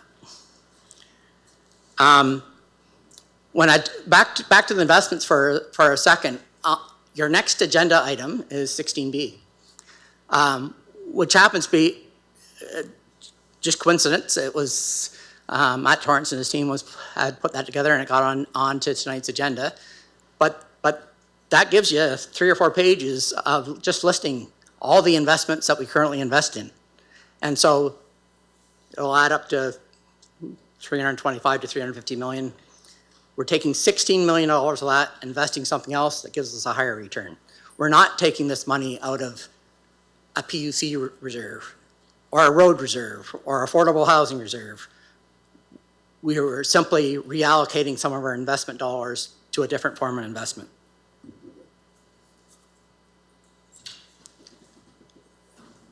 So financial safeguards.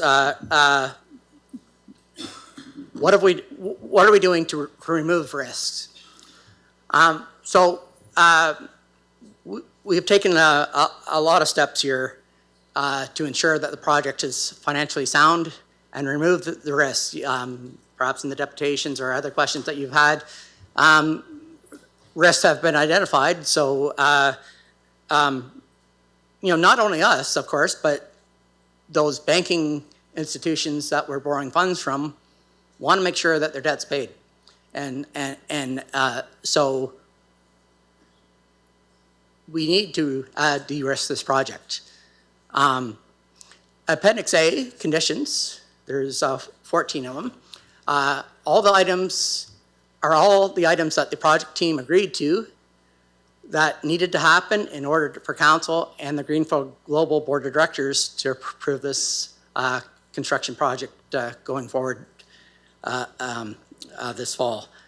Item 1 in Appendix A, I think, is the most important to you, which is where we propose through binding contracts, legal contracts, locking up at least 70% of the revenues for the first decade. That's key. That first decade's when we're paying off $70 million of the $80 million of debts and loans to upper level government. So we all recognize that we had to mitigate that risk, and by locking up 70% of the revenues, we're able to do that. It still gives the project company flexibility, though, on the other 30%. It allows us to sell renewable natural gas on the spot market. For example, this winter, renewable natural gas, in our conservative model, we have it around $19 a gigajoule. This winter, it was selling for over $100 a gigajoule in the spot market.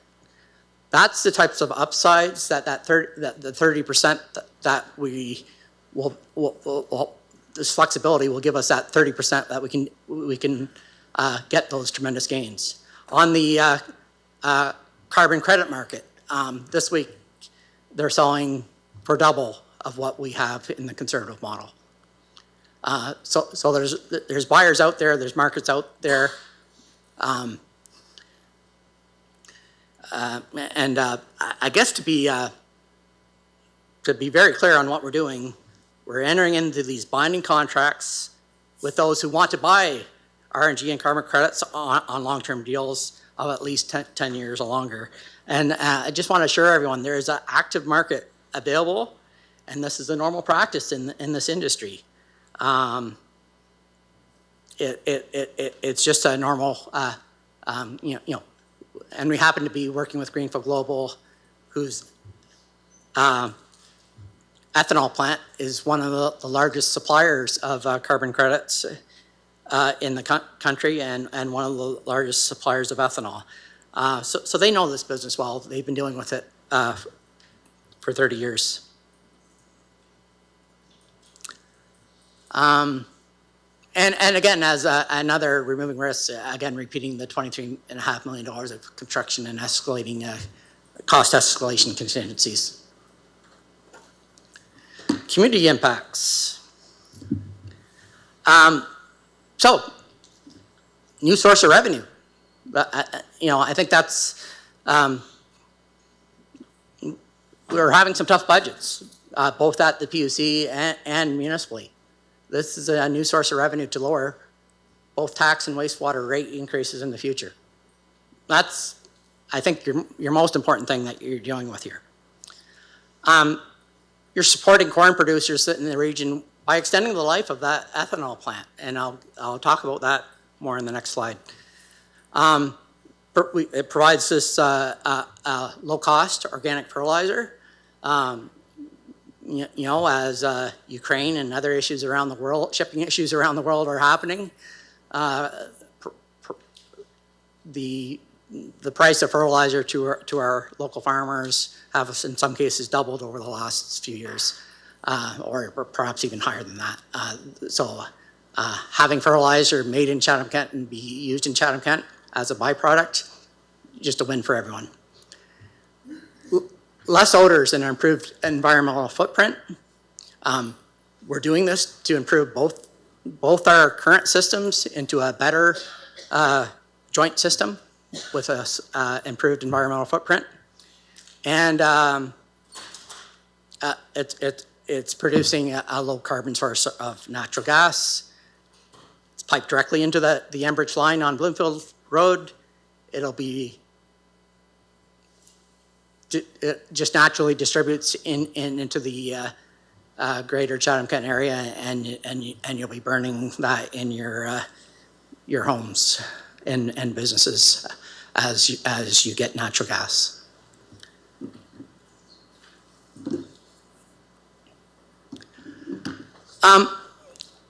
We had a couple deputations tonight and I just wanted to thank the CK Agricultural Advisory Committee and its membership groups for their deputation, and the Chamber of Commerce for their support tonight.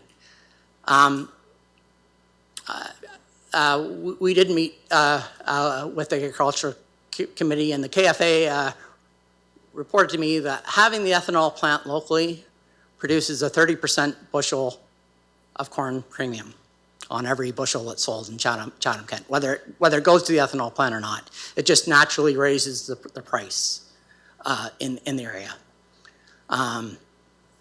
As per Ontario Ministry of Agriculture, Food and Agribusiness, Chatham-Kent farmers produced over 37 million bushels of corn in 2024.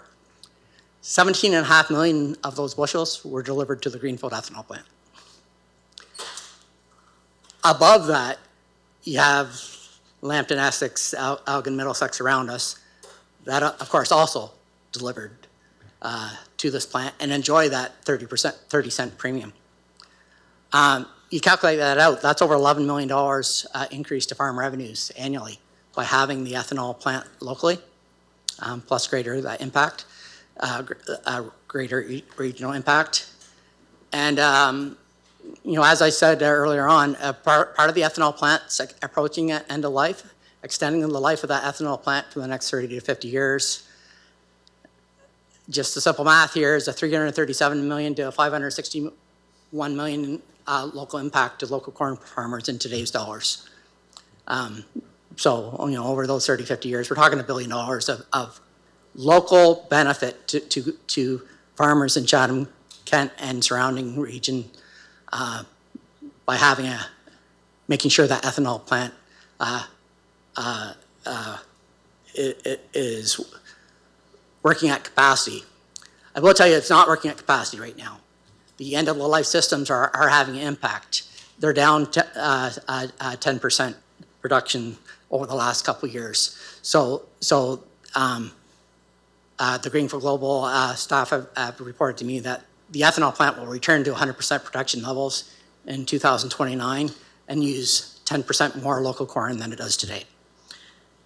This is just enormous benefit to the entire Chatham-Kent region. Environmental impacts. It's an anaerobic digester. It's fully enclosed. It's in a building. There's other processes that will be enclosed in a building with negative air pressure and filtering systems. It's by far a net improvement from the two existing waste areas at the back end of both of these plants. It meets or exceeds all regulatory compliance, and boy, are there a lot of compliance and permits that the team is working on. But it meets or exceeds anything out there. There's permits in process or received from several regulatory agencies already. Less odors. Darren, the PUC has its sludge drying field in open air. But also at the ethanol plant. This is all going in underground pipes over to the digester and just eliminates a lot of the odors in the area. And again, that lower carbon source of natural gas. So the independent review. So back right from early on, we recognized that we didn't have the expertise internally to validate that this is all correct. So we hired Deloitte. Deloitte's a world leader in risk assessment, and they have provided an independent review.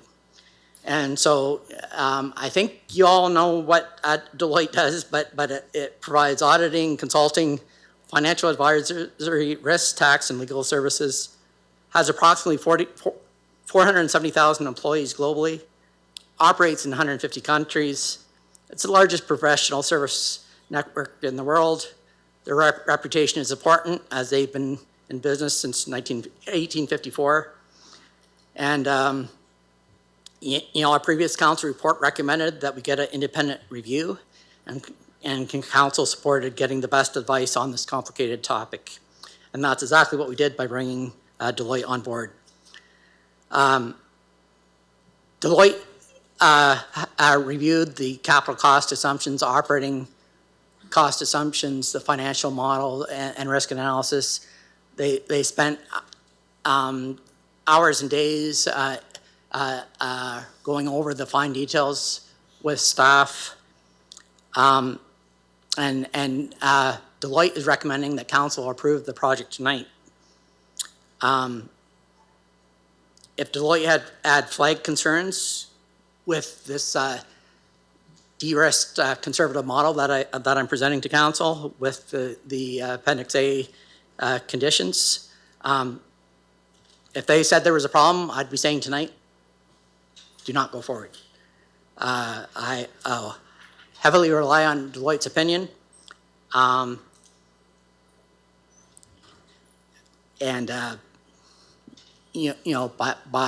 By them being satisfied that this is going to work, we can avoid the risks. We can lock up long-term contracts as we're paying down that debt. That was the number one risk. They're comfortable with it, and that makes me very comfortable with it. So in summary, this project has been de-risked. We've taken those financial safeguards to make sure that this is profitable and we can pay off the debt related to it. It's supported by both levels of our upper governments, both federal and provincial governments, and their regulatory agencies are all supporting this project. It's proven technology, an experienced partner, improves the environment. Conservative financial model demonstrates significant new revenues to Chatham-Kent. It benefits everyone in Chatham-Kent, whether you're urban, rural, everyone's going to benefit, whether it's through the impact on taxes, the impact on the wastewater bill, or even just the impact on the environment. It solves that problem that was on one of my first slides. This end-of-life problems at the PUC and the greenfield plants are solved while we're creating those 30 jobs and an industrial tax, increasing our industrial tax base and all those other benefits. So with that, I'll turn it back to the mayor for questions. Okay, well, I'll open it up for questions from council. We're going to limit the questions to 5, and then we're going to we'll put the motion on the floor, and then we'll have 5 minutes of commentary for the second part of the going through this process. So anyone has questions of our presenters?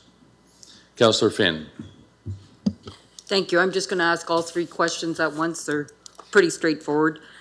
I've heard many times over the last week that we are simply taking $16 million from a GIC investment. However, we are in fact expected to contribute $40.3 million and also $25 million through a second lien debenture. Can you explain how it is that we are only responsible for a $16 million investment when our corporation name is on the loans and we are 40% shareholders in the new company? Are we not still responsible for 40% of all debt incurred? What is the exact amount that we as shareholders will be responsible to pay back, as this is important as there is no profit to the municipality until all debt is paid? Second question is, what happens to the unusable discharge when it returns to the wastewater treatment plant? Where does this byproduct go, and what exactly is it and what it's made of? Will any changes to our present facility need to be done to facilitate the process, or is that included in the total cost? And third, how many industrial anaerobic digesters similar to the size we're proposing are there in Ontario? And of those, are any of those municipalities shareholders? Yeah, thanks for the question. So back to your first one. One thing you said in there, you mentioned that there's no profits until the debt's paid off. There's profits from day one. After we pay off our annual debt bills, our annual debt payments, there's $2.15 million in the conservative model, could be greater, coming as dividends to Chatham-Kent from day one. It's not a 10-year delay until we get paid. Year 11, that jumps up to an average of $4.8 million from year 11 to for the next 20 years for the 30-year model. But from day one, we're getting paid. So 2029 budget, we'll have a revenue line that will lower whatever the tax increase of that budget's coming in. It'll have half of that dividend, half will show up on the PUC water bill, and half will show up on the tax bill. So it's revenue from day one. There was a question about the debt and who's responsible. So I am going to ask for some help on this, but through legal contracts, Chatham-Kent has its $16 million of equity investment, but any of the other debts or repayable loans to upper levels of governments are the responsibility of the project company, not Chatham-Kent. We're shareholders in that company, but it's a project company that has to pay those debts, and you're appointing the board of directors to that project company and to our MSE, that's between the two, to ensure that debt repayments top of mind. They're going to pay their debts and then distribute the revenues. I don't know if either Dave or Emily would like to comment on the legalities of contracting. Yeah, thank you, Mr. Chair. Dave Taylor, Deputy CAO. So I've been involved in this as well, along with Gord and other staff. So the Infrastructure Ontario loan is, I think, the component that you're talking about, Councillor Finn. As Gord mentioned, the other loans will be directly to the company that actually will be running the anaerobic digester. The Infrastructure Ontario loan does have to come to Chatham-Kent first, and then that's going to be transferred down to the Project Co, the company that will actually be running it. But we've retained really solid external legal counsel and have drafted the agreements that will provide that company that's actually running and taking in these profits, they'll have a relationship with us where they have to pay the amount of money for that debt to be paid, right? And as Gord said, the model, the financial model, assumes those debts are paid, includes those debts as being paid before we then have the extra cash at the end. So your question was kind of like, how is it that those debts are being paid? Well, it's because it's coming out of the revenues from that company, flowing back through to Chatham-Kent to pay Infrastructure Ontario. And then even after those debts are paid, there's still money left over afterwards to pay dividends out to both of the shareholders, Chatham-Kent and Greenfield Global. So while the loan has to be taken between Chatham-Kent and Infrastructure Ontario, there's a secondary agreement where that company that owns the anaerobic digester is then paying those amounts. I hope that helps. So in other words, we're still 40% responsible for those debts. No, the company that makes the revenues will be paying the debt amounts. But are we not 40% shareholders? So therefore, Yes, but you're also getting 40% of the revenues to pay the debts. And then there's money left over that you're going to get 40% of as well. So it's part of the model. You are ultimately paying it, but you're also getting the revenues associated with that. And so Infrastructure Ontario will loan to Chatham-Kent. Chatham-Kent loans it to this company, but the money's all being paid from the revenues coming out of this. So it's not Chatham-Kent, it's not council. It'll be paid, and then you'll also get money on top of that for dividends. sure, I'll believe you. I just don't understand it. But. And the other two? Thank you, Mr. Mayor. So presently, when Greenfield Ethanol, they have waste products. So some of the product is their stillage and their syrup, which they use dryers for to knock it down, go from 35% moisture to 90% moisture, and that's shipped away towards Tiverton, I believe, for animal feed. There's also wastewater made as well. So they do have treatment lagoons that they do try to bring it down the levels to the PUC sewer use bylaw. Typically, they do not. So therefore, we have an overstrength agreement where we charge them based upon their strength of their sewage coming to us. So that is a revenue stream. With this project, all that material I just said goes into the anaerobic digester project to make renewable natural gas.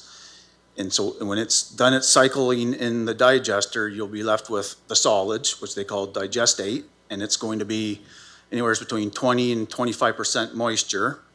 That's what's going to be used as organic fertilizer. So it's basically going to look like wet brown dirt, right? So it's not explosive, it's not corrosive, it's a safe material to handle.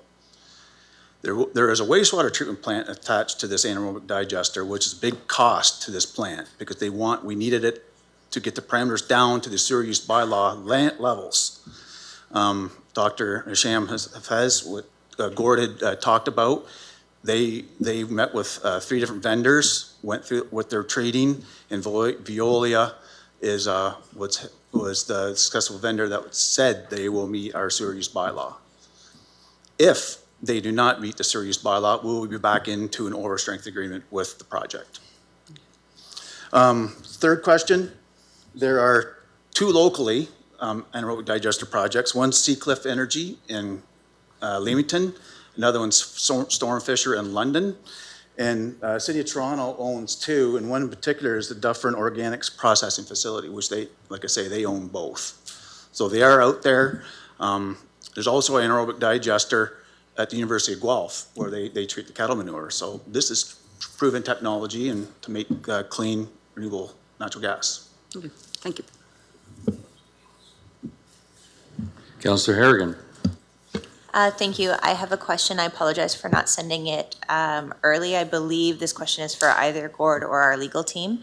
So in Appendix A, where we have outlined in detail all of the conditions that would need to be met that mitigate much of the risk that we might be concerned of as a council, there's a line in Appendix A, Condition 1, around the carbon credit offtake, and that is around it seems like negotiating some of those agreements. And there's a line that says at least 70% of combined project revenue as identified in the Deloitte report, or such higher percentage of project revenue as required by project lenders. Can you please explain what that means to me in just a bit more layman's terms? I think I know what it means, but I'm trying to think about how we might mitigate our risk should those contracts change or markets change, and what this 70% means. Thank you, Mr. Mayor. I'm going to try to keep it in the simplest terms. There's markets out there where we can contract both the fuel carbon credits and the RNG gas far out into the future, 10 plus years. And remember, not only are these upper levels of government lending us money, but there's that commercial bank lending us money for up to $45 million as well. They need to know that they're going to get paid, well, specifically to give us an interest rate down in the 6.5% range. They need to know that they're going to get repaid. So it's not just that this is a choice that we have made to de-risk the project. We have to de-risk the project for that commercial bank. And so there's markets out there. We'll contract long-term. That does mean that we're probably taking some type of discount. That's part of contracting for a 10-year period. You'll have to take a lesser amount. The deal will be structured. It might go up over time and stuff, but you're probably taking, it's a win-win for both sides on that contract. The buyer, which is likely a large polluter, oil companies, mining companies, big, a large polluter, they buy these carbon credits as they're willing to contract decades, long-term contracts. So I've heard thoughts about political risk with those. Doesn't matter. Those are legally binding contracts that we're entering into. We're getting paid, and we're making sure that we're getting paid at a minimum for those first 10 years when we're paying off the debt, but at least 70% of those revenues. But we may even go farther than that. But the other 30% allows us for upside that we're not contracting. So like I say, spot market for renewable natural gas topped $100 this winter, and today's carbon credits are selling for over $500. So there's room for upside there too, while safeguarding that we're going to pay back your investment as Chatham-Kent. We're going to pay back all those loans to upper levels and be secured. So if I can just repeat it so I make sure that I understand it. In the small business world that I might be more familiar with, a small business might have like an anchor customer or an anchor tenant that they have a 10-year contract with, and then they can go to the bank and say, I'll use my husband's example, here, lend me some money for some outdoor power equipment and outdoor services, and here's an example of confirmed revenue I have with my anchor customer who is locked in for 10 years. So we're basically doing the same thing, but adding a heck of a lot more zeros than the small business example that I just gave in that case, so that this 70% will ensure that we can pay the loans that the bank is looking to give us to launch the company. We live in an agriculture community. I'll throw in a farm corn example too.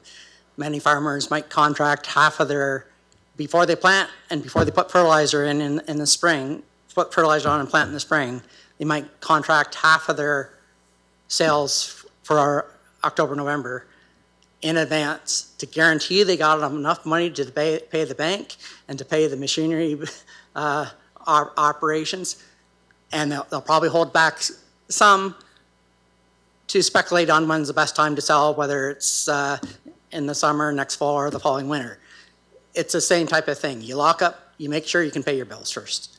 And both the Deloitte recommendation and the Chatham-Kent and Greenfield staff have all agreed we need to pay our bills first and ensure that we can do that. And so that's what these long-term contracts do. Perfect. You just evoked a farm memory of my grandfather listening to CFCO radio. Thank you for that. And then my next question, and I believe I know the answer. Let's say these contracts come back and they are only 40% of the projected revenue. What happens then? As defined in the conditions, the project does not proceed. Now, we could come back to council and hold another meeting to say, are you comfortable with 40%? And go to the Greenfield board and say, are you comfortable with 40%? And go to that commercial bank and say, are you comfortable with that 40%? But we're pretty sure, we're at 70% for a reason. That's where we think we need to be. And so most likely it's a no-go. Okay, thank you very much. Those are my questions, Mayor Caniff. Councillor Bondi? Thank you, Mayor Caniff. Gord, I guess I'll start with, I don't find this is a very objective presentation. You seem to be selling this thing. So my question, two questions, they're basically related. Is there no negative to this? I haven't heard one, and that's your job as staff, not to sell us on this, but to present it to us. And in 90 minutes, it's all been good news. So okay, I'll let you go with that one first. Yep. And so, the high level of negatives is, are we going to be able to pay back those loans and upper level of debt? And that's why we're locking in. That's why I'm speaking positive of it, is because we're able to contract that away, and so that we can get rid of that risk, but through that 70% of our revenues for the first decade. And by the way, we can continue to lock, as a rolling average, keep on putting at least part of our revenues into long-term contracts, 20, 30 years in the future. We're just saying as a minimum for the first 10 years, let's lock down the 70% of our revenues as that happens. But, so that gets us through getting our investment back, because it's a 6.8-year return on our investment. And the banks and upper level paid. Now, government regulations, carbon credits are there because of federal government regulations. Renewable natural gas also because of regulations. That market was created. I don't believe either it existed 50 years ago. So the Chatham ethanol plant is only there because of government regulations, which now say at least 10% or whatever the number is of ethanol needs to be in your fuel. So industries are built on regulations. If the regulations were to unwind over the next 50 years, at the very worst case, after we've got our investment back, after the banks, everybody's paid off, because we locked those up for sure, Darren might have to, not Darren. You'll be like 140, right? Three GMs after Darren might have to rebuild the back end of that sewage treatment plant exactly as they're faced with doing now. In today's dollars, that's $25 million. In 30 years from now, let's say that's $70 million. But we would know it was coming. because they won't, the regulations won't fall apart overnight. We'll know they're coming. We'll have time to build that plant and still be treating the wastewater of the city of Chatham. Okay, thanks, Gord. Next, you're already there. My question is, why would anybody buy this RNG when it's and then tonight you said even you said up to $100 at one point. But so I get Quebec, like I had a friend call me, he's worked at Union Gas, for about 30 years, and he explained that there's legislation in Quebec that 10% of all natural gas sold in Quebec has to be RNG. So there's why we're piping this stuff to Quebec. So there's going to be a government change in Quebec shortly. So wouldn't it be a big risk that the opposition to the Quebec government could campaign on the idea that they're going to get rid of this because the cost of living is so high? And that could happen overnight. It's like Prime Minister Carney reducing the gas tax. So then who buys this stuff? Like, why would you buy, like there's a can of Coca-Cola that's $1, identical can of Coca-Cola for $5. Who's buying? Yeah. So mainly large polluters. So it could be a steel company. It could be an oil and gas company. They're buying the gas? I know they buy the carbon credits, but... So the steel company, for example, to a foundry, uses one of the most carbon intense processes there is to turn iron ore into iron. I don't know the process, but there's a lot of heat going on there. But it certainly takes a lot of electricity and natural gas to get it done. So everybody wants the market in general. There's a demand for cleaner, low carbon products, either through regulation or just customer demand. And so the market sets a rate. There's a demand of, like I say, currently it's about 4 to 5. The average rate for the last couple of years has been about 4 or 5 times the price of regular natural gas.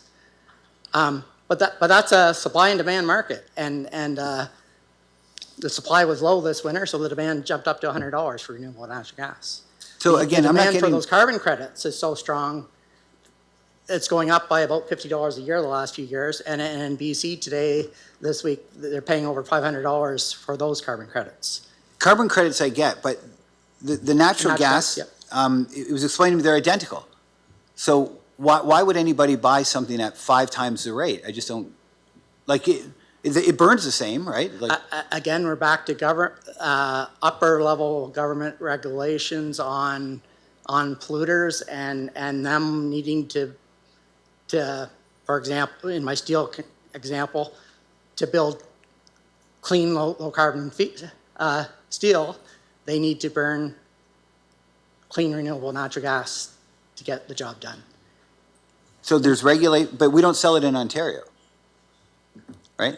It's being pumped on Bloomfield Road into the line. The paper market is currently in BC and Quebec. What does paper market mean? It's just a transaction. It's just a... But we don't sell it in Ontario. We sell it in We're injecting it into the Enbridge line on Bloomfield Road. Mm-hmm. It doesn't... Then it's all mixed together. It's all the same gas. So we are selling it in Ontario.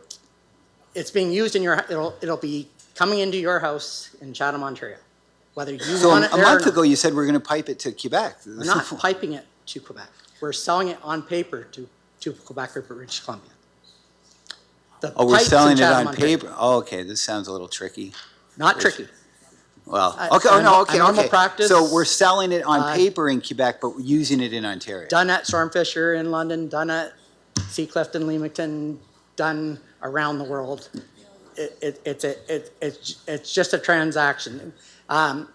You invest maybe some excess funds into Royal Bank. Doesn't mean you're moving Royal Bank into your front yard. You're buying a share of Royal Bank. This is the share of, you're buying a commodity. I can buy corn commodity, for example, in an investment portfolio. It doesn't mean I'm taking bushels of corn and storing them in my basement. It's just a paper commodity. So why don't we just sell it directly to Enbridge? Because first of all, we are one of the Quebec company that we're working. One of the potential companies is Enbridge Quebec. Right, but that's Quebec. But, I'll throw in another piece of information. Enbridge, as the total worldwide conglomerate, the U.S., Canada mainly, but go to their website. By 2050,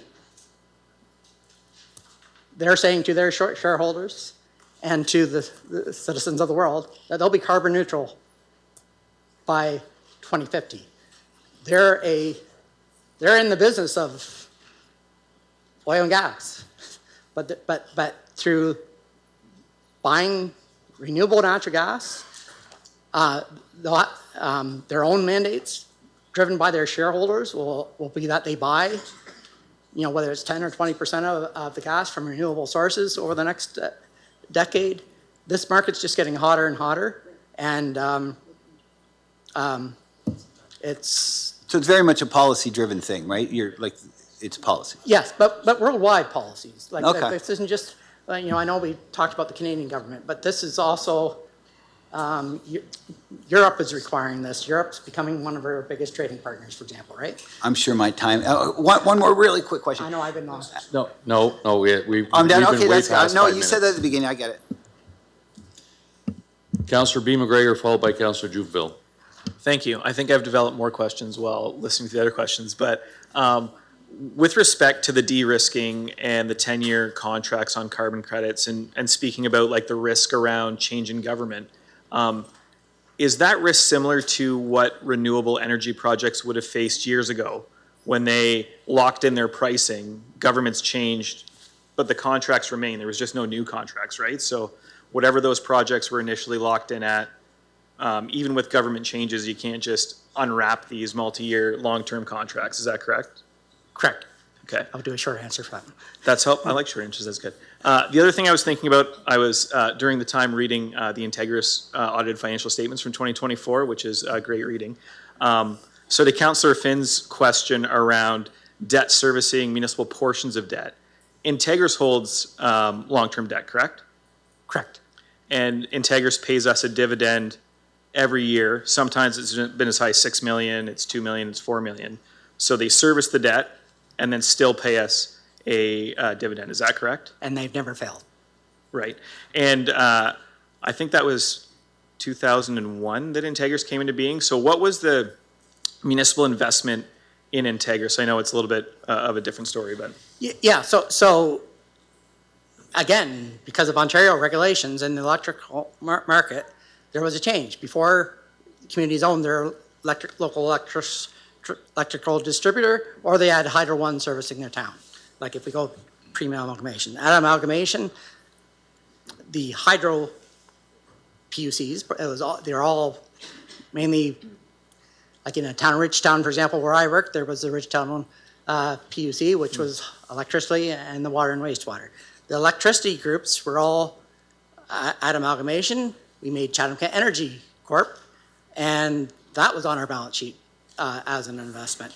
Then came along regulations, deregulation, I should say, in 2020, and so leading into 2021, we were able to carve that off into its own business. It was worth $46 million then. We had a $23 million investment and a $23 million note receivable on our balance sheet. Today, I didn't look it up, but it's around 160 million. Right, so that initial investment has gained significant inequity. So the money that we put in is worth a lot more than it was in 2001. And then it's paid $2 to $6 million in dividends every year for 20 years. Correct. So they're talking about like $70 million in revenue that has offset property taxes or paid for other things. And of course, they're subject to a lot of government regulations, right, and things beyond their control as well. But you adapt, and they're making money every year. And I think it's also an interesting case in that it also has a private ownership through Corix, the St. Thomas ownership stake as well. And we still pay, Integris pays dividends to both of those entities, right? Correct. So the majority shareholder can't say, oh, by the way, the dividends are just for us. That's correct. There to be a unanimous shareholder agreement, exact same there is in this project, that governs those decisions. Right. Thank you very much. Councillor Jumonville, followed by Councillor Story. Thank you, Mayor Caniff, and thank you for all the work on this. I really appreciate what you presented tonight. I wish we would have had it a little bit sooner. This might sound like a really silly question, but where is Greenfield?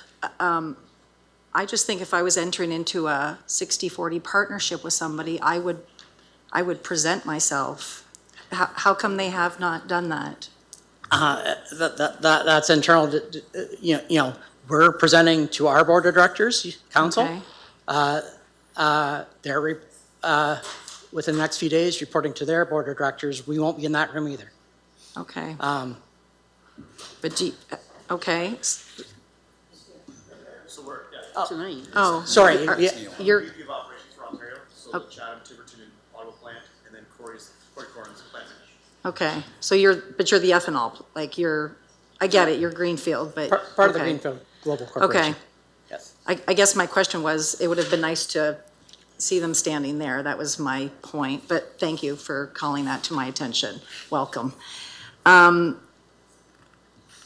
So a lot of people are asking me, I realize that there will be a potential income tax or property tax impact.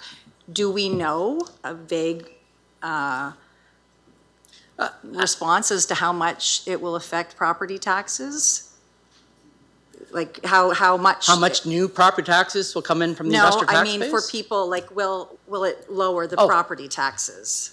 So just approximately, in our 2026 budget, a 1% tax rate was 2.3 million. Okay. So we're getting 2.15, and we're splitting that with the PUC. Okay. That, of course, goes up to the projection of 4.8 million starting in year 11 after we pay off that $7 million. Okay. So when you discussed the debts that we have to pay back, and I may have missed it, but I didn't see how much interest. What do we know what the total interest is that we will be paying back from beginning to end? Yes. So the exact number actually was in your closed session presentation. Okay. There's an interest expense line on the financial statement that was provided there. Okay. But from our upper level of governments, we've gotten favorable rates. The Clean Fuels Fund's a 0% rate. The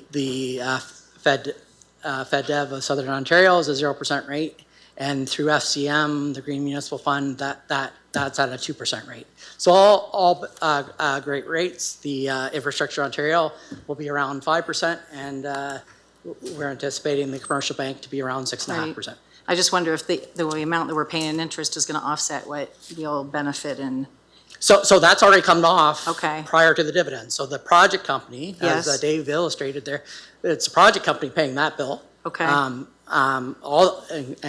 Including that Infrastructure Ontario one that's flowing through us. It's a project company paying those bills. This $2.15 million dividends is after all those bills are paid. Okay, all right.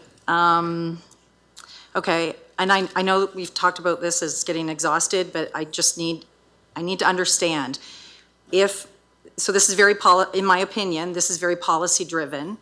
And if let's just say, change of government, carbon credits are completely eradicated, I still don't understand if the contract is conducive on these carbon credits and the federal policy changes. So just so I can be clear, the contract is still protected even though federal policy changes. Simple answer, correct, or I can have legal explain it more. Go ahead, Yeah, Dave Taylor, Deputy CAO, I'll just take a shot again, Councillor, at explaining that. So the 70% reference that Mr. Quinton has made to selling the carbon credits, what that would actually mean is that one of the conditions that Council is telling us is you can go ahead and flow this money. But one of the main conditions there, number one in the list of conditions, is only if you have sold 70% of those carbon credits in a locked down contract before we put our money in. And so how it works is A company will buy these carbon credits off of us for less than they're probably worth right now or less than they might be worth in the future. And we get the benefits of that. We actually will sell it to them and we'll know whether the policy changes or not, we're going to get all of that cash for what we're agreeing to. Now, what you trade for that is the upside. The carbon credits might go up over time. Maybe the policy doesn't change and that company will get the benefits of the increase in carbon credit value. But the benefit we get is locked down. As Mr. Quinton has said, we know we can pay our debts. And so that's where both at Greenfield, the municipal level, and the Deloitte recommendation was do that for 70% of those carbon credits, so you know you have that income to pay your debts. Okay. And my last question is, as far as infrastructure, do we know how much extra infrastructure we're going to be needing for this project and how much money that's going to cost for infrastructure needs? For the whole, for the project? For the PUC to get the pipe. Yeah, for everything. We have to build I called it in the report, a pump and a pipe. Okay. Instead of going through the back end of that plant, it needs to be pumped over. Okay. So that has not been engineered yet. Our early estimates are between 3 and 8 million, but we think it's more towards the 3 or 4 million because we're going to reuse some of the assets that we have there for a holding tank. And so, you know, our best estimate today is between 3 and 4 million. Okay. All right. That's all my questions. Thank you. Councillor Story. Thank you, Mr. Chair. Really appreciate this discussion. I know it takes a lot of time to get through this, but I appreciate the opportunity. I think I'm going to take a slightly different approach and take a slightly different lens, what I'm going to suggest. And what I'd like to do is put a motion on the floor. Can I not? Councillor Story, this is just questions. Oh, I apologize. Can I do that during the comments? Okay, Yes. thank you for clearing that up. Okay, in that case, I will go to my questions. Gord, or perhaps Emily, you had both, well, I think in this context, Gord, you had explained it to us about the arm's length corporation that would help shield us from the legal liability piece. But I do worry a bit that that arm's length distance could also mean less public scrutiny. So could perhaps Emily or Gord give us a little more reassurance? I would personally feel more comfortable that at the appropriate time there would be a council member as part of those decision-making processes to ensure that we have a voice in those next rounds of decisions. Because I do worry about the transparency of the next, each time we do an arm's length, that's further away from us here and that further, essentially away from the taxpayer who we represent. So could either one of you, whoever makes sense, maybe put our minds at ease at how that would work? Thank you. You know, there's a lot going on right now, but as this gets established, same as when Integris was established, at an appropriate time, it made sense to have a political representative on the Integris board, and it would be the same in this company as well. Okay, could you clarify when that would be? Do you have a sense of timing on that yet? Once it's in operations is what I say, so approximately 2029. Okay, thank you. Just a second question about the investment, or so the business piece. And I know we've helped around this horseshoe, you know, businesses in different ways over the years, but this is a bit different. We've never taken a direct stake in a company, and well, that's incorrect. We have an Integris, we have in WTC Rail, we have a couple times in our history. Okay, fair enough. I think maybe I'm seeing it a little bit differently. With this level of risk, would we not perhaps consider the option to have them run it themselves and we are a long-term customer? Would you be able to explain whether or not you ran that model? Because I feel that could be an opportunity that still meets the needs of our cost avoidance with the PUC and the potential environmental benefits, but perhaps you could explain whether or not you ran that model as well for us, just to reiterate. Yeah, thank you. So we did, but I'll go back to, I guess it's slide 3, council task staff to be innovative and find new revenue sources. Why would I want to give 123 million away and just have them as a processor of the PUC's waste? We could pay a tipping fee and they could be a processor and take all the profits. I'd rather that Chatham-Kent taxpayers get $100 or $200 million over the next 30 years and can build affordable housing, can build arena, can build whatever the future council wants, because I won't be here. I won't be making the decision what you spend it on. But I'm giving the future councils a new revenue source. Thank you. Oh, sorry. I'm sorry, didn't mean to interrupt. And I would say we did have long discussions with Greenfield Global on what their appropriate split was. We landed on 60-40 rather early on. I guess, we did not want to operate it. We don't know. We're not operators of our anaerobic digesters. We wanted Greenfield to be the operator. That's why they have the majority stake. But we wanted this is part of negotiations. We wanted a large piece of the upside. Thank you. I think maybe it comes down to who's more comfortable with what level of risk. I think maybe that's perhaps a better way I could have worded it. Last but not least, there wasn't a substantial amount of public consultation on this. Perhaps you could explain on why that is. And that'll be my last question. Thank you. So like I said, we've been to council sometimes before. Of course, there's deputations at every council meeting.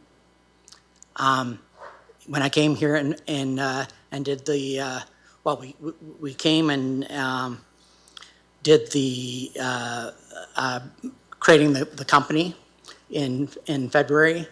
The feedback I got from council at that time was we needed more information, and so did the public.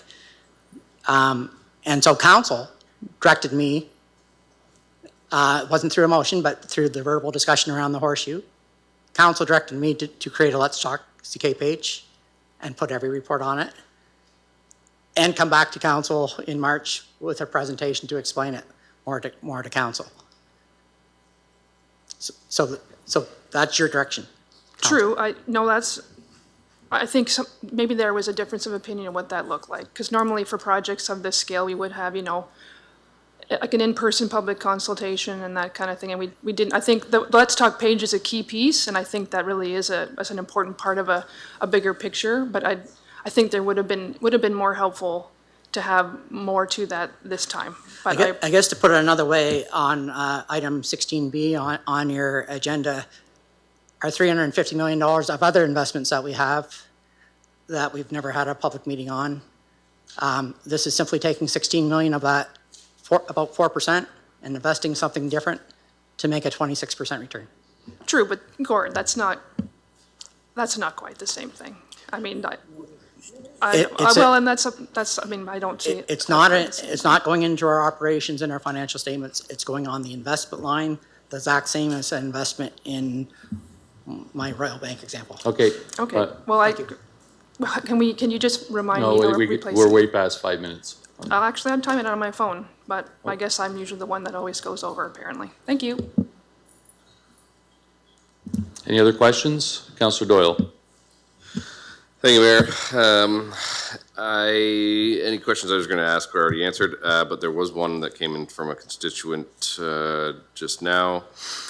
Would this put CK in direct competition with Enbridge on a small scale? No. Enbridge, by the way, is a partner in this discussion as well. From day one, we've been working with the local Enbridge office. We're direct, at one point in time, there were other potential investments that they were going to make, but in the end, they've decided to, there's a fee for us to inject it into their pipe, and they're happy with that. So, but they've been involved since day one of this project. Okay, that's perfect. That's what I thought. Thank you very much. See no other questions. Okay, can I ask Councillor C. McGregor and Councillor B. McGregor to put this on the floor, please? Be happy to put it on the floor. Thank you. So seconded. Okay, Councillor C. McGregor, then I've got Councillor C. McGregor, Councillor B. McGregor, Councillor Story, Councillor Finn, Councillor Juneville so far. So if I'll go to you, Councillor C. McGregor, while I write down all the other names here. I don't really have a whole lot to say other than I'd like to really thank staff and especially Gord for all the information that has been brought to us in the last month, 2 months, 3 months, I guess 3 years as we've been working on this. But I know council has received a great deal of information. I have heard that maybe public is not completely happy with the amount of information that's gotten back.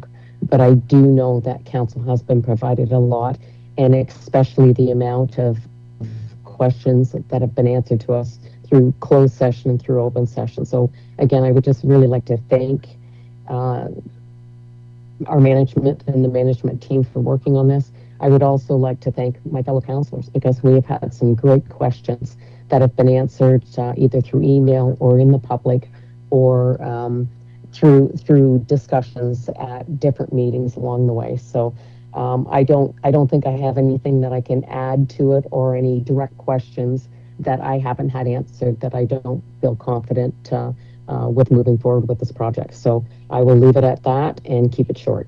Thanks. Okay, I've got a speaker list of 12 total. So I'm going to go down the list. Councillor B. McGregor, then Councillor Story. Thanks. I appreciate all the work on this file over the past number of years and the volume of correspondence, the availability of staff to answer questions. I know as we've seen some of these questions come up publicly as well. We've been fortunate to have those responses when they're through email forwarded to all of us, and I found that really helpful in hearing some of those misconceptions and then getting pointed directly in the reports to where we could find that information.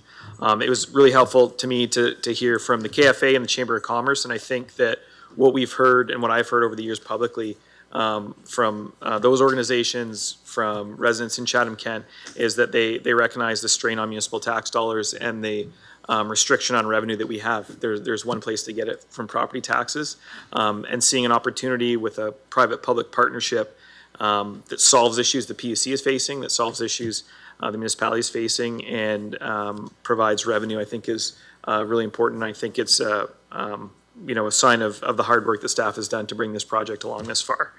So I really appreciate all of that information. I think that the Integris model serves as a really good example of the type of benefit that this can have for a community. If we look at the benefit that those dividends have had to projects in the municipality, to overall revenue, that's been really helpful over the past 20 years, and this is another opportunity to replicate that success. So appreciate all the work that's been done, appreciate all the input from stakeholders and individuals in the community. Thank you. Councillor Story, followed by Councillor Finn.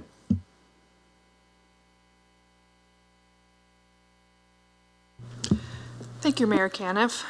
I'll just revert back to what I had reversed what I was going to say, so thank you for the correction. I did want to put a motion on the floor regarding a postponement. May I do that now, Madam Clerk?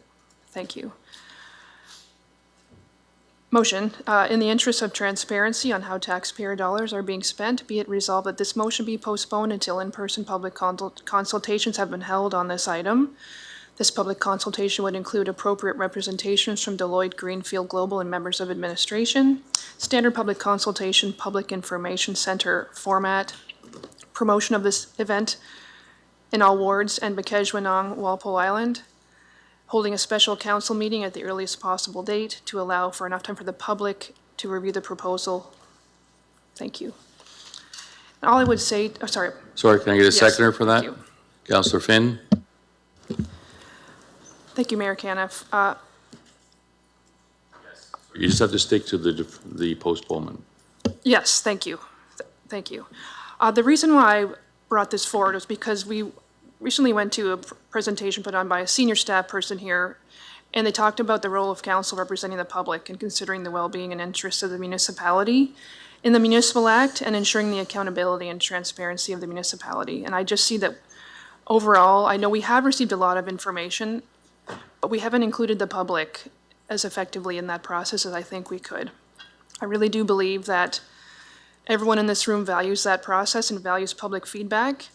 And I know there has been problems with timing and who's getting information when, and reports to council are great and the Let's Talk are great, but I do think that it's problematic when we bypass the taxpayer in this process.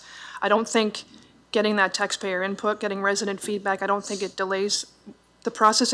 It should be part of the process, and if that part is not complete, this shouldn't come to us until at least that part is done and those steps are taken. I appreciate the Let's Talk and the online survey, but I think there needs to be more than that for something of this scale.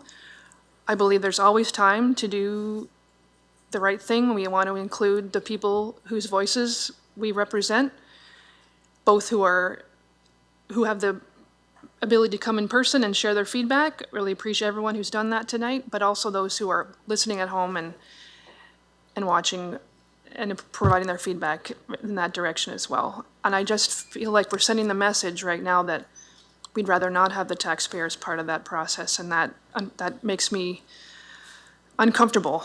And so I really would appreciate if we could have that opportunity, if it's worth having this project, and I think a lot of arguments have made that it could be, very much so. I think the public should be able to provide their feedback in a more direct way and learn more about this in a format that we have done with many other projects of this scale and size. Thank you, Mr. Mayor. Councillor Finn, anything to add? Just basically, everybody's saying about the misinformation that's out there. Had the information been out there and presented in a way that the public can understand it, there wouldn't be any misinformation. So I think this is a good idea and I support it. Councillor Crew, followed by Councillor Harrigan. Thank you, Mayor Caniff. My question's for staff. If we postpone this, what does that mean? Thank you, Mr. Mayor. Thank you, Councillor. It likely is not a viable project anymore. And so I would never overshoot this. I would never want to say that to council in a way that wasn't accurate. But Mr. Quinton did communicate at previous meetings to council that Green Fuels Fund, we need to make a confirmation to that fund, and it's within a few days of now. And so this was the last available meeting that we could bring to council for a go or no-go decision. So certainly I understand where Councillor Story is coming from, and whether it's an element of future communication about the project, things like that could be done from a sharing additional information with the community. But to be clear, not making the decision to go or no go tonight and punting this into the future in order to have a meeting means there's a very high likelihood that the Green Fuels Fund would take away that funding that was provided, and that's 45 million of the project, like to make the project viable, and would redeploy that to other projects that actually can proceed. And as I said, Mr. Quinton did confirm that or advise council of that in the future, so I hope that doesn't come as a surprise. Mr. Quinton, anything you want to add there? Doesn't look like it. No, that was my recollection as well. And so we would be throwing away the 2 whatever million per year, the 4 whatever into our families and our children's future. Okay, thank you. Councillor Harrigan. Thank you, Mayor Caniff. So I think that as council, we are put in a very difficult position when motions to postpone to do more consultation are brought up, particularly, I will be transparent, particularly in an election year, right? Where lots of us will potentially campaign, or lots of new people will campaign on engaging with the public. We live in a world of misinformation, right? Like I'm living in a world now where my daughter is looking at things on TV where kids are touching stoves and that looks like it's normal. We're living in a world where social media, people are reading the tagline or the title of a report, and people have reached out to me as a counselor saying that this anaerobic digester, asking if it is related to the green bin program that's happening in Windsor, Essex, right? So engagement is very important. But social media is also really strong, really filled with misinformation. And I think if we're always bending to comments that we're hearing that are fueled by misinformation, we will, as a council, never make decisions. This council has had reports on this topic on September 21st, September 2021, June 2023. Between 2024 and 2025, there were project funding that we secured, and then in February 2026, we received another report. There's also onus on us as councillors when we have these reports to engage with our constituents. It can't just fall to staff in the Let's Talk pages. And so I feel like we're doing a disservice, what sounds like a $45 million disservice, which is significant amounts of money, to our constituents by saying when it's time now, after we've put all of these building blocks in place and had lots of conversations around this, by saying, nope, we have to stop and we have to do more in-person sessions. I also will share that in the budget process, and our budget chair can attest to this, in our first term, we did in-person budget sessions, and I would get people to come because I would bribe them with nachos at my house afterwards, right? Otherwise, there'd be 6 people at the budget session. And then we shifted to some online engagement and found that that was more positive through the Let's Talk page and through some of the other issues. So I'm not sure that an in-person engagement is going to get more people. So then I have to, as a councillor, be faced with, you know, what is the cost benefit? And I had a call this morning from a tell it like it is constituent. I appreciate this constituent. We talk a fair bit about issues. And they said, is this going to raise my taxes? And is it going to benefit the community? And if the answer is no, it's not going to raise my taxes, and yes, it's going to benefit the community, frankly, Melissa, she said, I don't care what you're doing. And so that was some, you know, important direction that I was brought forward, because I think while the majority of our constituents, or while we know constituents are concerned with the how and the what and the what is the project, the majority of people want to know, is it good for our community and is it going to impact my wallet at the end of the day?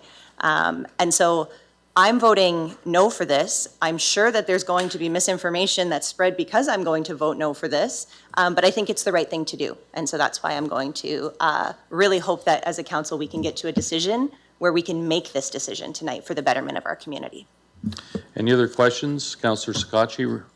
Thank you, Mayor Caniff. Just one quick question to Mr. Quinton. So if this is a no go situation and this passes tonight, this deferral passes, and the project is ceased, we have spent $1.5 to $2 million already getting to this point that has been strategically budgeted for this process. So is that money going to then be required to be implemented into the next year's budget to recover that $1.5 million? Because I know 500,000 of it is staff time, but just curious on what would that 1.5 million do as well? To Mr. Quinton, please. Yeah, thank you, Mr. Mayor. So yes, that 1.5 million, the two approval, you approved 200,000 in 2021 and 1.3 million more in 2023. Those were investments in your equity position of a part of that $16 million of equity. Those are part of it. So if you cancel the project or postpone the project, which effectively, as Dave mentioned, cancels the project, that is now to be added to the 2027 budget for you to recover from taxpayers. I guess we would share it 50-50 with the PUC and raise wastewater rates to pay for it as well. Okay, thank you. Okay, Councillor Juneville. Thank you, Mayor Caniff. I understand the time sensitivity that's going on right now, but will there be a future opportunity for these loans and grants? Or is this a one-shot deal, or will there be another opportunity in 6 months or in 1 year? I can tell you that the Clean Fuels Fund is closed. They're taking no applications. Of course, we've had a turnover in Prime Minister. I'm not sure, whether in the next 6 months or the next 6 years there'll be another window. I don't know, but we have secured this, provided that council approved tonight, and that the Greenfield Global Board approval. We will have a signed contribution agreement securing that $45 million in a couple weeks here. So, okay. So really, it's no. There is no chance. There is no future chance because we don't know if there's a future Clean Fuel Funds program. Fair enough. And I just want to clarify, just because some of us may be asking questions or having opposing comments doesn't mean that we are spreading misinformation or,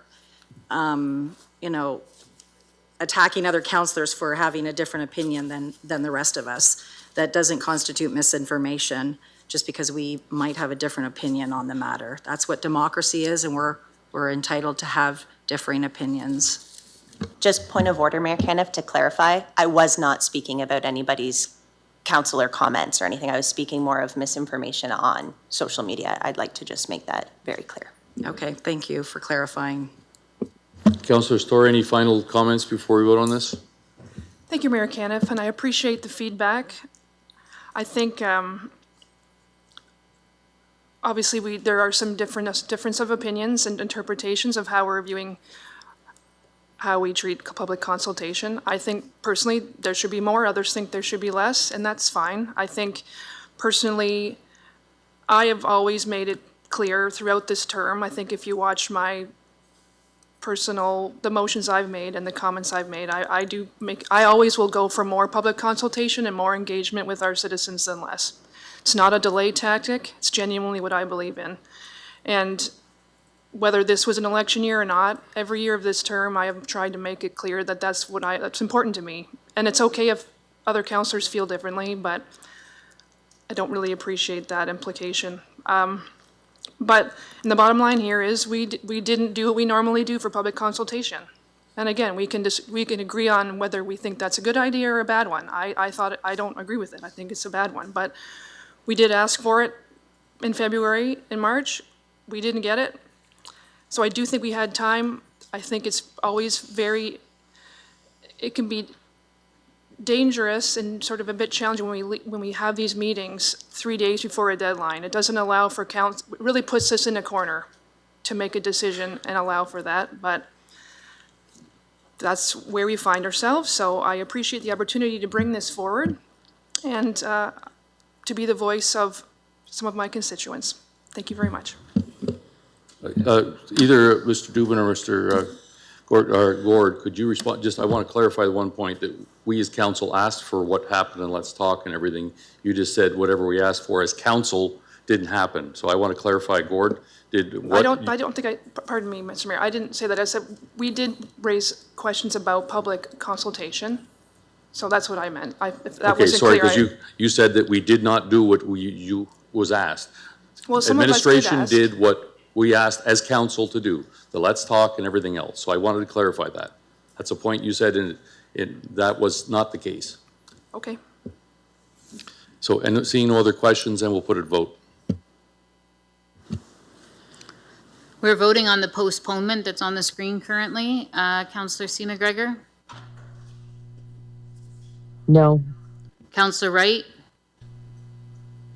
No. Councillor Hall? No.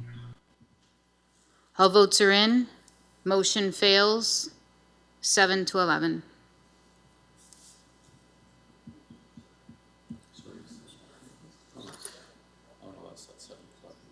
But there's 3 that I just called online that I would add to the 4. Oh, sorry. I apologize. I'm backwards. Yes. So that is, plus 3 is 4 to 14. Okay, we'll continue on. Either way, it fails. Yes, yeah. We'll continue on. Councillor Story, did you have anything? You had another few minutes left of your statement. Thank you, Mayor Caniff. I don't have much to add. To my comments, I would just add, I do believe that generally speaking, my concerns with the project were more about the process and the risk. And while I appreciate the concept of seeking new revenue opportunities, doing so relying on a sector of carbon credits that does appear to be sensitive to the whim of other orders of government, that is a concern for me. There's a risk in any investment. That's something we all need to personally weigh when we take that plunge and that risk. However, when we're responsible for the care, control, and safety of the hard-earned dollars of others, we have to be even more careful to ensure those providing that money understand the reasons behind it.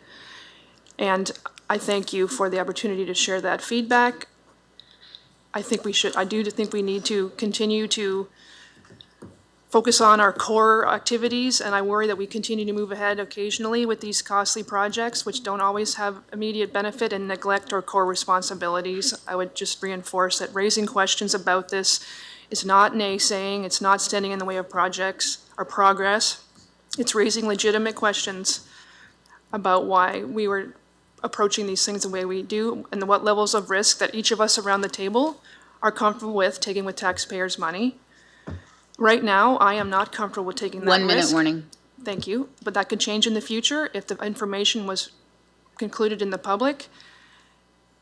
And I appreciate the questions asked tonight and the staff efforts, and however, for the reasons I previously explained above, I cannot support this in good faith at this time. Thank you. Councillor Finn, followed by Councillor Juvenville. I don't think I could have worded it any better. It would have been nice over the process from 2023, which I believe originally it was already supposed to be built and functioning by 2026. Just to have some correspondence from Greenfield or Delate where we could ask questions directly. It's just, I'm not in support of it right now. Not that I'm not in support of it. I supported it in 2023. So just not now with so many more questions that came up. Councillor Juvenville, followed by Councillor Doyle. Thank you, Mayor Caniff. My concerns are the lack of public consultation. The public-private partnerships are a big concern. I've done research in Ontario and in Canada, and there have been a plethora of examples of these PPPs failing, bankruptcy, dissolvency, and I think it's a big risk to take on. When we enter into this public-private partnership, we put ourselves at an advantage over private enterprise. These PPPs create monopolies. They get subsidies over private enterprise. I know we don't have anyone that we are in direct competition with locally, but it does prove to put us at an advantage over private enterprise in Ontario. I do know that the fertilizer will not be purchased abundantly by the majority of vegetable farmers due to the restrictions and risks that they pose. From a fiscal responsibility, we have a $1.6 billion wastewater water infrastructure gap, a $227 million Parks and Rec master plan. I realize you say that the money that we could potentially gain by this project would offset these costs, but again, it's a risk, it's a gamble. As a fiscal conservative, I feel it is prudent that I should not gamble with the public taxpayer purse, because there are no absolutes, there's no guarantees. It's all speculative. I understand it's very pro that it's going to be a benefit, but we still don't know that, and I am not willing to put that risk out there, so I'm going to have to say no to this project. Thank you. Councillor Doyle, followed by Councillor Thompson. Thank you, Mayor. I'll just start off by saying I am going to support this. I think it's a great revenue stream that we could bring to Chatham-Kent, where most of the things that we have are expenses. So if we can find something to bring in this kind of money, I think that's a great idea to try to get our taxes down. There's a couple of things I was worried about before was about the kind of if we had a change in federal government and if some of these credits came away. But I think in having our kind of no-go decision tonight, followed with the fact that all of the items in the Appendix A need to be done as well, that takes away a lot of our risks. So even though right now, without those, yeah, it's a little bit risky, but before we do the contract, all those things are going to be done. Our risk is going to be very low. So even if the carbon credits go away, we're better than break even, while doing good in the environment. So to me, hopefully we can make a lot more than the conservative amounts and get our taxes down even more. But yeah, I think this is a great idea. Thanks. Councillor Thompson, followed by Councillor Anderson. Thank you very much. I just want to thank both the KFA and the Chamber of Commerce for their comments tonight. I think that this is a great investment. actually. I don't view this as a gamble at all. Frankly, if I could invest personally in it, I would back the truck up, borrow as much as I could, and dump as much as I could into it. I won't be here to benefit from it around the council table, but I will be able to benefit from it as a taxpayer in Chatham-Kent. And I think that when we look at all the information that's been presented to us, strictly from an investment standpoint, this is really more information than a shareholder ever gets in a prospectus or in the annual updates. I think this is way more information the average person gets before they hit buy on the next hot stock on Robinhood.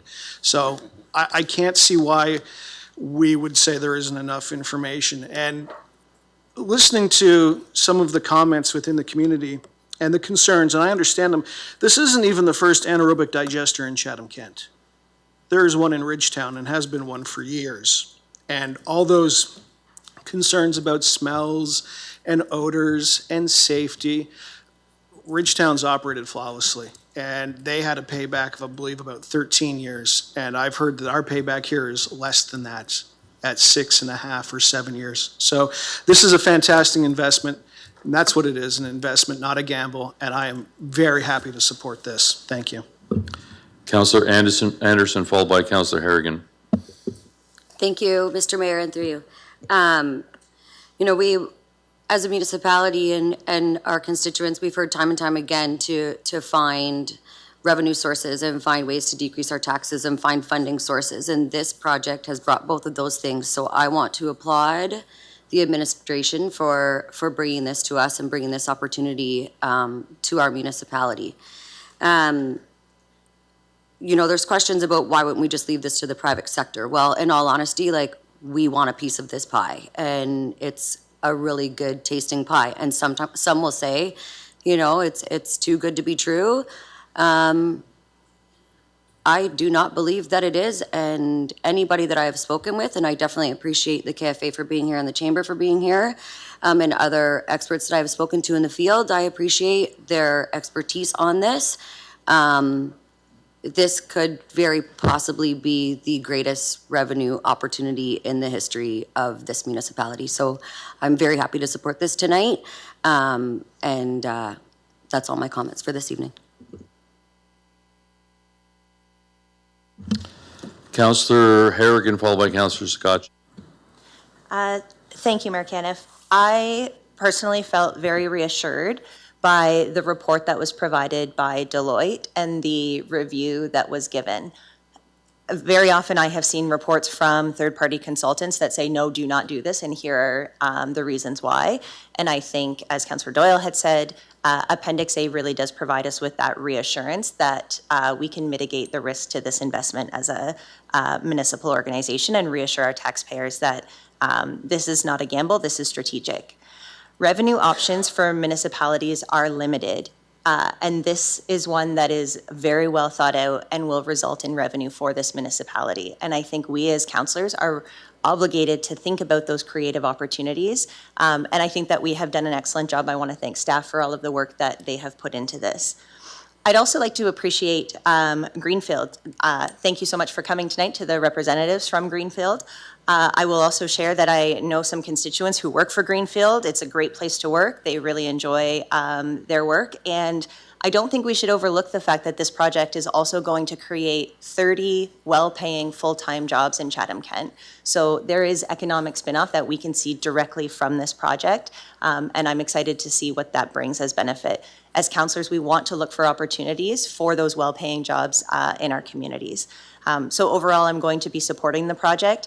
I would love to see, as Councillor Story had noted, in a spirit of continued transparency, that Let's Talk page to remain up and for updates to be provided on the Let's Talk page going forward. I think as a councillor, it's very it's very easy for me to share that link and that information over, and then appreciate and redirect people to sources of truth. And I think if we can continue to do that as a council, then perhaps some of the concerns that we are hearing on social media could be mitigated a little bit as well. So thank you.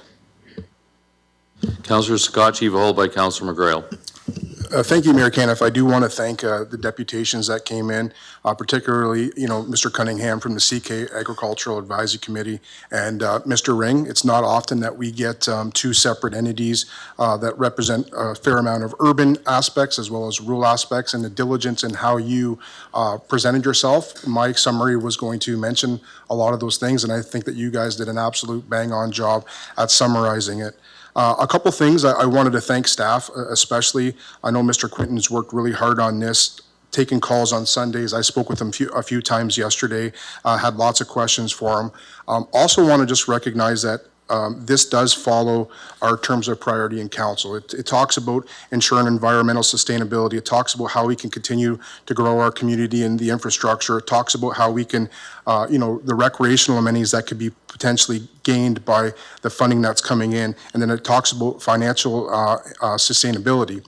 So, I mean, while I understand that there's a lot of potential, different movement parts in this, I think that staff have done a fantastic job at bringing third parties in, looking at these different scenarios to ensure that we have the best way forward. I will be supporting this project. Every single budget, we sit around this table and we hear how hard and how challenging it is, how many difficult decisions that we have, and how often we say, once again, we're forgotten from the provincial or the federal government for funding. We had some significant challenges several years back about, different applications that went to the government that was denied very regular. And here we are, have the opportunity to actually secure some funding from upper levels of government. And I think that it's important that we take advantage of it while ensuring environmental sustainability. And then just my closing point was, there was a couple comments about other municipalities and doing like this. We have the perfect opportunity that we live in a significant agriculture community that has access to lots of corn. We have an amazing partner in Greenfield Ethanol that's in a very close proximity to our treatment site.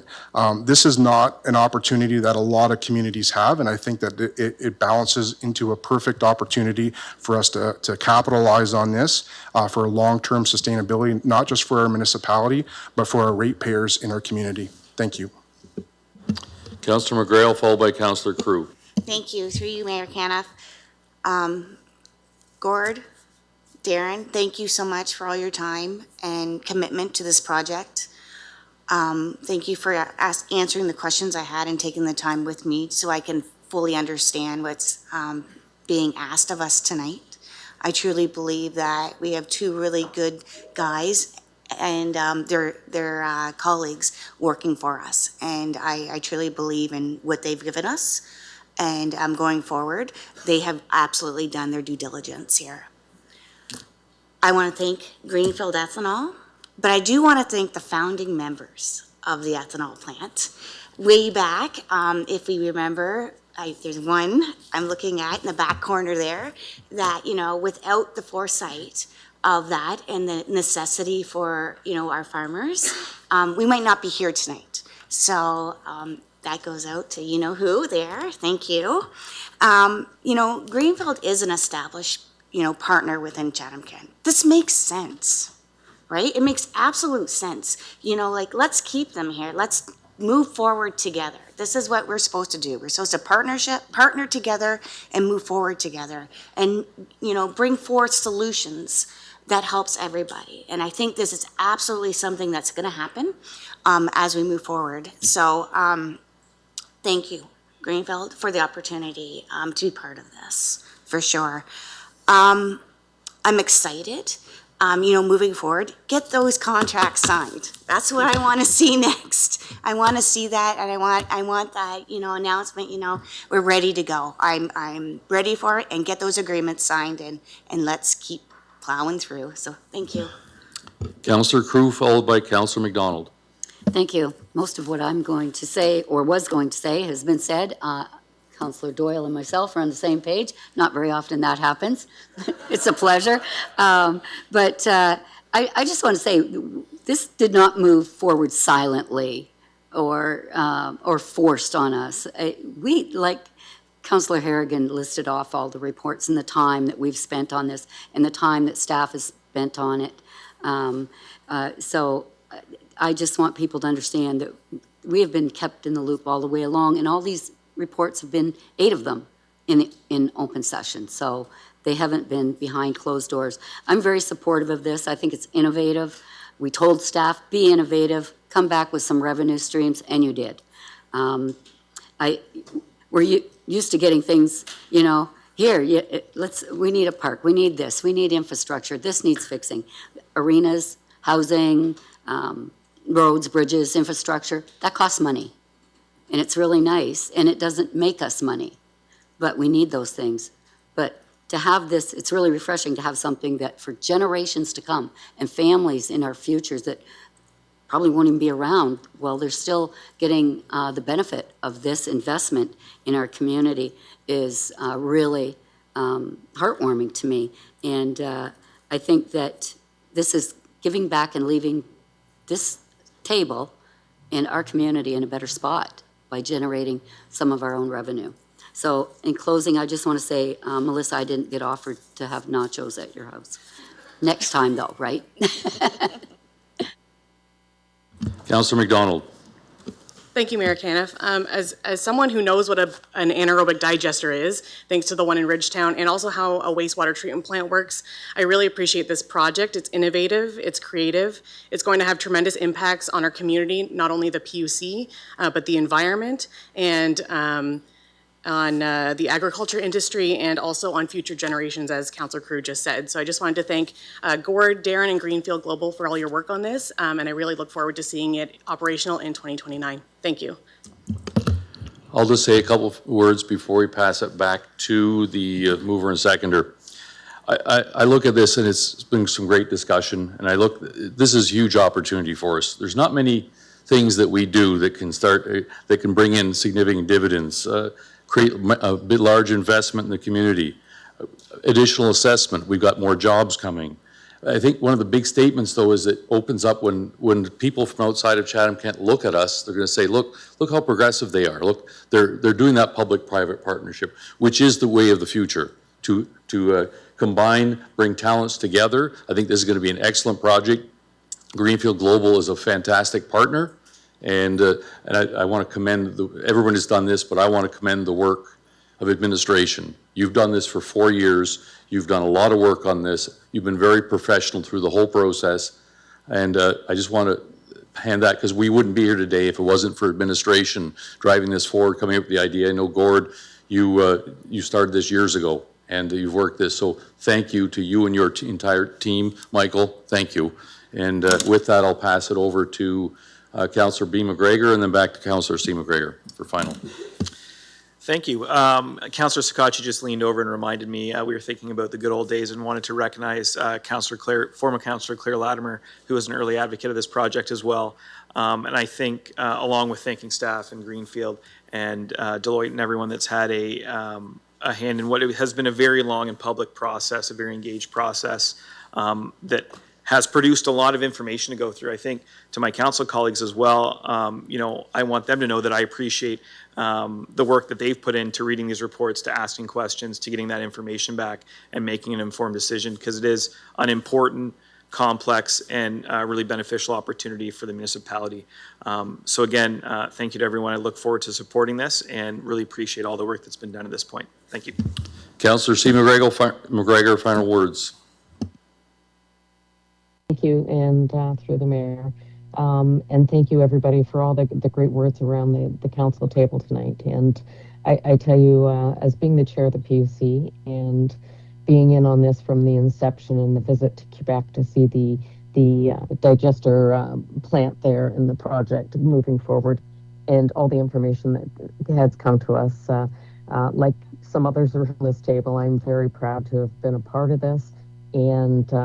And it's very, again, as in Councillor Crew's words, it's very heartwarming to me to know that I've been a part of this, and especially as this is my last term. So the only thing I would ask, maybe 2 things that I would ask. One is I really do like the idea of this being kept on the Let's Talk CK page to have information still available for the public to be able to go to look to for councillors and for future councillors, who may not be as up on this project as some of the outgoing councillors, for them to be able to have that link to be able to provide to their constituents when they're now in those seats in the next term. So that would be one thing. And the only last thing I would ask is that when this does finally come to fruition and there is a ribbon cutting, that somebody invites me to please come to that ribbon cutting and a tour of the plant. So thank you. Okay, thanks everyone. With that, we'll put it to vote. Councillor Wright. Yes. Councillor Hall. Yes. Councillor C. McGregor. Yes. All votes are in, and I'll get it right this time. It passes 14-4.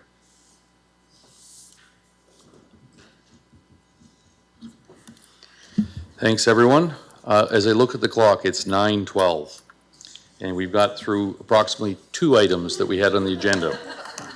I'm looking, we have another 11 or 12 items on the agenda.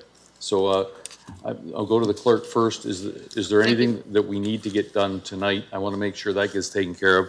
Yep. Hopefully we can get an extension, given that it was a long, I'm not sure we will, but I think the remaining things on the agenda, I don't think that they're long conversation ones, but Jody has alerted me that 20C is a must-go tonight, and Councillor Anderson has a notice of motion she'll be asking to waive due to a time sensitivity, and I think perhaps Councillor Story under non-agenda has another sensitive appointment for an extension.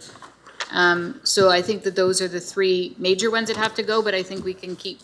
okay, we'll keep going in the order that we have, and we will come about 9:30, 20 to 10, somewhere in there, we will divert to the ones that need to get done. So with that, we'll go to the next item. Next item is 16B, the 2025 Annual Investment Report. Councillor B. McGregor, you had a comment? Thank you. Gord somewhat preempted my questions on this report in the last report, so I was just really pointing out the success of the investment strategy and the scale of the both long-term, medium-term, and short-term investments the municipality has to comment on the relative size of the recent investment that we just approved in the last report. So I think it's a good news story. We only see this report once a year. It's pretty thorough, shows a pretty significant investment across a number of financial vehicles, which I think is interesting to look at, and a really good news story that it's having benefit to the bottom line for the municipality. Thank you. Okay, thank you.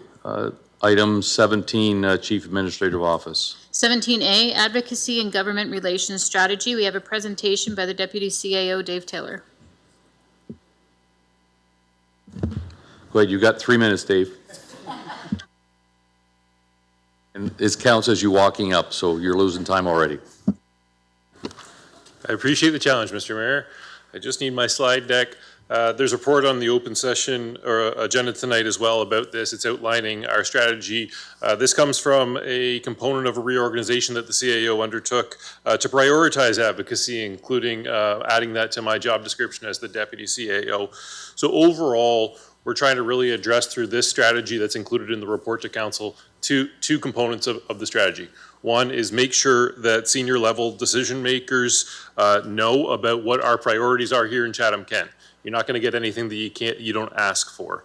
The second component is really trying to make sure that our funding applications to senior government has the best chance of success. No strategy is going to guarantee success, but we can do foundational work in order to make it a higher chance that we're going to be successful.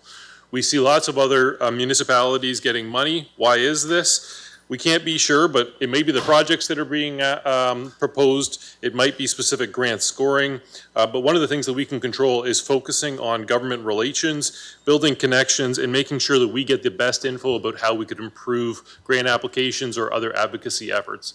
Not all advocacy is grant related. Sometimes it's going to be looking for a regulation change or some sort of policy amendment at the provincial or federal government, but a lot of the advocacy efforts are going to be focused on core infrastructure and investments in those things that are needed for our community. And so we want to try to improve upon how we do that. How are we going to do that? 3 components of the strategy. First is systems, second is relationships, and the third is communications. So Developing a shovel-ready strategy is something that we really recognize from meeting with all of the directors in our organization as a high element of a priority. One of the consistent things we got as feedback on grant applications is that when we aren't far enough along in a design for a new building or a new project, that's going to lose us marks on our applications for funding. They want to see that there's going to be a relatively quick project kickoff. And so that might be actually doing archaeological work or other work on property. It might be actually moving properties to a further design stage so that you can actually say, we could go out for tender now if you gave us the money. That's the kind of strategy that we're talking about here. We need to do more work in order to develop that, but one of the things that we're asking council to kind of tell staff to do is go develop a strategy about moving these projects forward to a spot where we can have the best chance of success for money. Another component that we want to really focus on is enhancing our grant writing, and you'll see an element of this report that suggests putting $50,000 from a strategic reserve towards that. We would only use that funding towards grant writing, a third-party grant writer, where there's a significant grant that we're applying for, and we want to make sure to put our best foot forward. We also are going to put increased focus on relationship development. So that's meeting with decision makers, making sure that we have debriefing on anything we learn from that, and making sure to convey that out to our whole organization so that every department can improve their work on advocacy, much of that then flowing through the Deputy CAO and CAO's office. And then really one of the communication components as well we're talking about here is working with staff and counselors to make sure that kind of you know about what our advocacy efforts are, and you'll see some more specific tools that we're going to try to give counselors to make it easier for you to advocate when you get that minute with a minister or a decision maker, or you're at one of your conferences or one of your associations. Certainly the most significant component of this, though, is some advocacy priority areas. I don't think council's going to disagree with any of these. Some of them are like wider descriptions, but really from talking to all the directors and executive management team, we tried to narrow them down to a few key areas. One is going to be infrastructure funding, which is guided by council's master plan. So when you set a master plan, we're going to be targeting our applications towards that and the shovel-ready projects towards those master plans. The other is the ongoing municipal-provincial financial relationship, and we hear about that at every one of our conferences, every one of our organizations. It's base funding for our core services, emergency services costs, obviously addictions and mental health, social services supports, and a ton of other departmental pressures. So that's a big one. But then we also wanted to highlight in particular right now with the world that we're living in, housing and homelessness, including both establishment for new affordable and supportive housing and transitional housing, but also we can't forget about maintaining funding for our existing housing stock and making sure that that's still available for our citizens. So again, that's a very high level of the advocacy priority areas and the steps we're going to take. None of this is static. It will kind of be amended over time as we maybe solve some problems, learn about new issues that we need to prioritize, and ultimately be directed by council's policy directions. I hope that was quick, Mr. Mayor, if not 3 minutes. Councillor Juville, Councillor Juville and Councillor Thompson, can I get you put on the floor, please? I will move it to put it on the floor, yes. And I will second it. Councillor Juville, go ahead. Just a quick question I was asked. Is there no one in-house that can do the grant writing? We have to outsource it? Thank you, Mr. Mayor. So we actually do this work in-house. I would call it, though, off of the side of several people's desks. So it might be somebody over at the PUC or in the engineering department. They're working on a project. They'll also fill out the grant. What we think that we can do is, we've heard from other municipalities, and it is anecdotal, is that when you get a professional grant writer, they can reverse engineer those kind of points that are being scored and can increase your chances. And so we think this is a good strategic investment to up our game in that area, and really we'll learn from that, as I tried to describe in the report, to hopefully do more of this in-house in the future. Sounds good. Thank you. Hey, see no other questions. Oh, two other questions. Councillor Story, then Councillor Harrigan. Thank you, Mayor Caniff. The 50,000 should have caught my eye as well, Dave. I think there might have been some expectation that might have been more of your role initially this year as well. But would it be possible to, I don't think it needs to go in a motion, but if you're looking at that, to just report back on how that, just how you ended up, how you plan on spending that, and then once you spend it, what you spend it on, with just sort of a accountability piece so we know where that went. I think, I'm all for us seeking out more strategic revenue opportunities, so I just think that one was a little unexpected, and I think maybe having a little more detail on that than less. Just as we get started with this new role, I think it might be helpful for all of us. Thank you. Thank you, Mr. Mayor. Yeah, happy to commit to that, Council. You'll also see there's other elements of this advocacy approach that we need to bring back to Council, like working on key performance indicators and things like that. So there'll be certainly other opportunities where we can give updates to Council on when this money has been spent, how we spent it, and fingers crossed, how it was successfully spent. Okay, seeing no other, Councillor Harrigan and Councillor Anderson. Sorry, I'll try to be quick here. I really appreciate this. I've seen in the healthcare sector where once you start to become successful in replying to those calls for proposals, then it really does momentum and kind of build success over time. The one thing that I thought maybe could have been outlined a little bit more in the advocacy strategy, but perhaps it's in our communication strategy, so I wanted to bring it up, is the aspect of telling our story.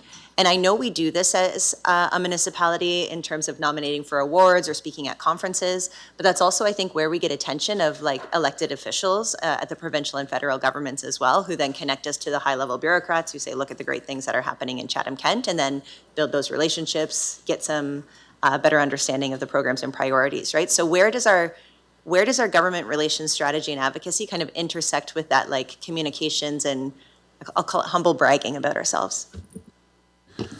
Thank you, Mr. Mayor. I appreciate the comment and the question. I think there's a number of elements, and we didn't work out in nearly as much detail of exactly what those look like for trying to make a digestible council report. But some of the elements on strategic communications, particularly in working with when we're meeting and developing relationships with senior level decision makers, and then also prepping council for when you do have those opportunities to be at conferences or different association events, trying to give you those key talking points and things like that will contribute towards that development of the story. But I think your feedback there is actually a great one, which is we can't assume people know about Chatham-Kent. And so we need to add that element, I think, in just a little clearer, particularly for councillors, but also for staff communications with senior decision makers. So I'll take that back and we'll absolutely make sure to flesh that out a little bit more. Great, thank you. Councillor Anderson. Thank you, Mr. Mayor, and through you. This question is maybe for Gord. It's kind of more of a return on investment question.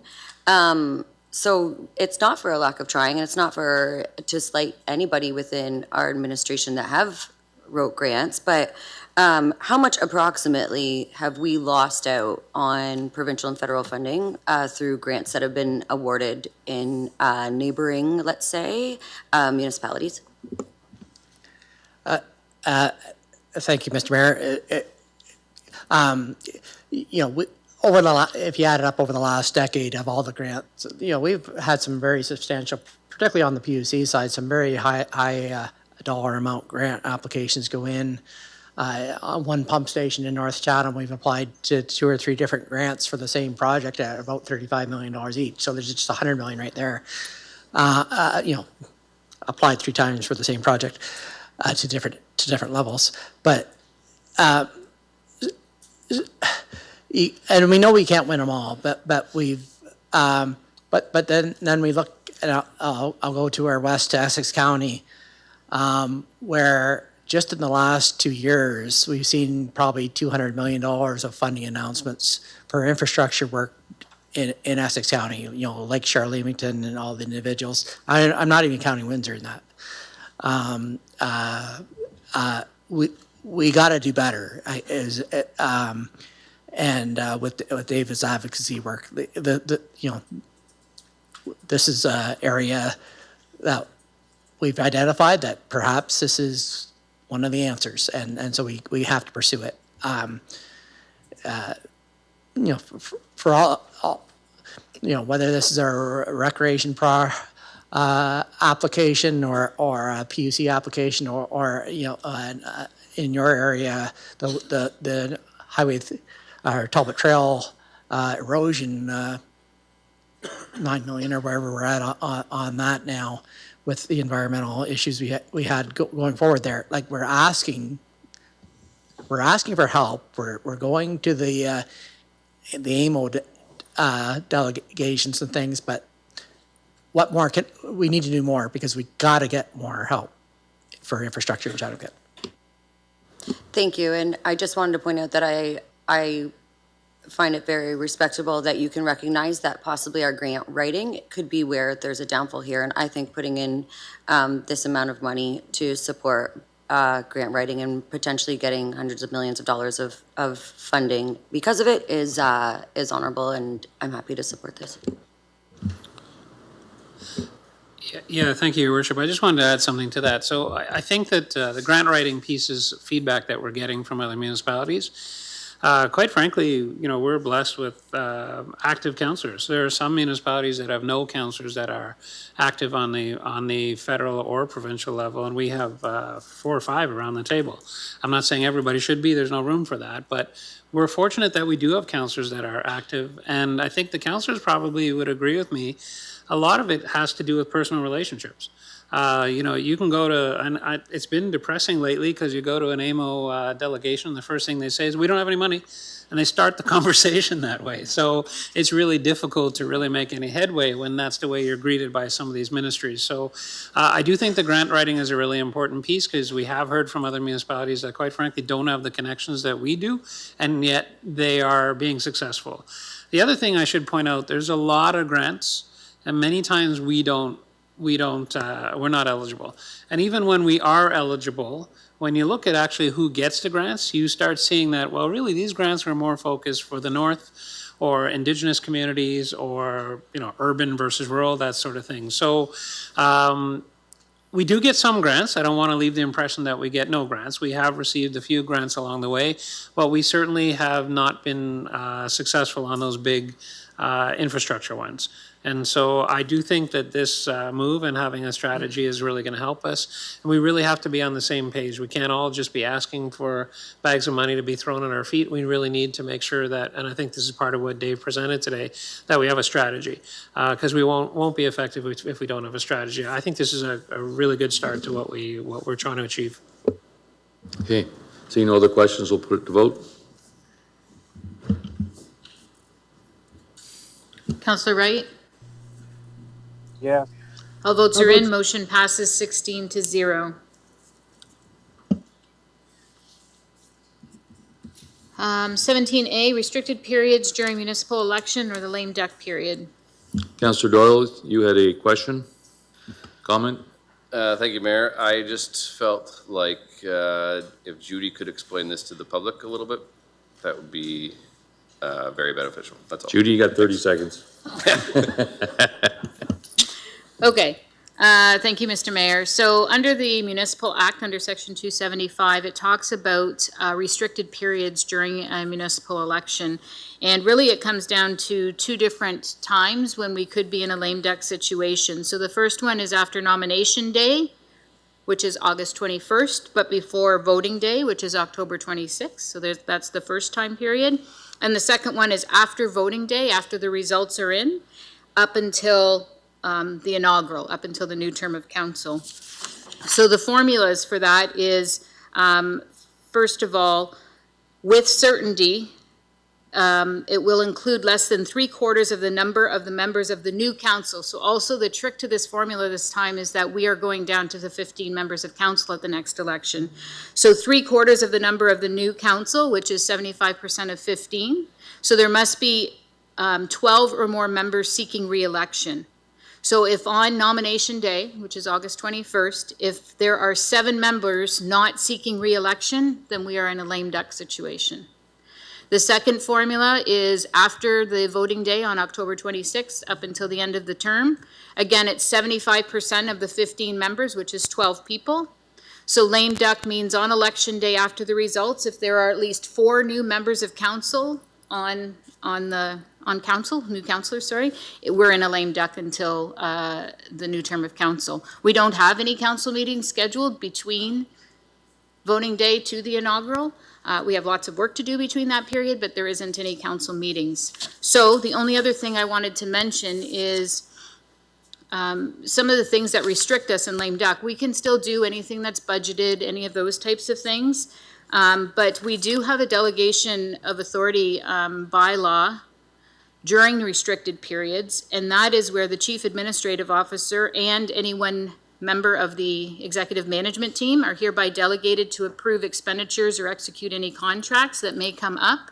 and then they report back in the first term of the new council. So we do have a bylaw to cover us if there were big things that happened during that lame duck period, but we just have to wait and see. So we'll know more on August 21st and October 26th. So. Thank you very much, Judy. That was awesome. And then the only thing, you confirmed to me that, so it doesn't matter what the people are running for, it's just the person, the individual person. That's correct. The numbers does not matter if you're running for councillor or mayor. If all 12 members are running for mayor, it doesn't matter. It's 12 members that are running. Okay. Okay, perfect. Thank you very much, Judy. I appreciate that. Yes, so sorry, the limited restrictions, Dave wanted me to, there are 4. The appointment or removal of office of any officer of the municipality. 2, the hiring or dismissal of any employee of the municipality. C, the disposition of any real property of the municipality which has value exceeding $50,000 at the time of disposal. And the last one is making any expenditures or incurring any other liability which exceeds $50,000, again, outside of what's already budgeted. So those are the things that are limited. Perfect. Thank you very much, Judy.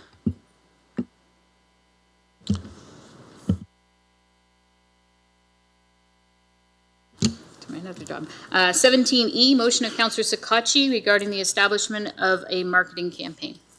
Councillor Scotchy, go ahead. Thank you. And just related to time, do you still want me to read the motion, Mayor Canada? Sure. Okay. Therefore, be it resolved that Mayor and Council of the Municipality of Chatham-Kent approve funding in the amount of $150,000 to be funded one time from the Strategic Reserve for the establishment of ongoing marketing and communication campaign focusing on promoting, supporting, and driving revenue to Chatham-Kent, Chatham-Kent's unique communities, including their downtowns, tourism attractions, small businesses, and recreational and cultural assets.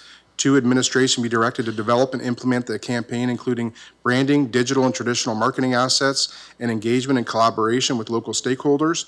And 3, administration report back to council on the campaign outcomes and performance measures 1 year post-implementation. Okay, Councillor McGrail, will you second that? Sure, I will. I just wondered if I can, or I'll just wait. Do you want to wait, or can I ask? You'll go, when you have your chance, you can talk to him.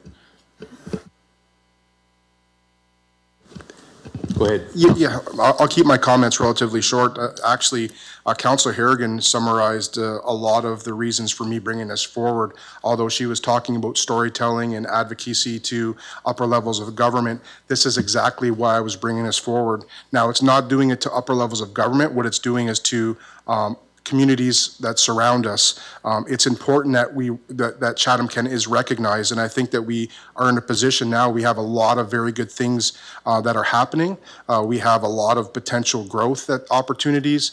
Since I've brought this motion forward, I've heard from downtown business owners. I've heard from the Homeowners Association.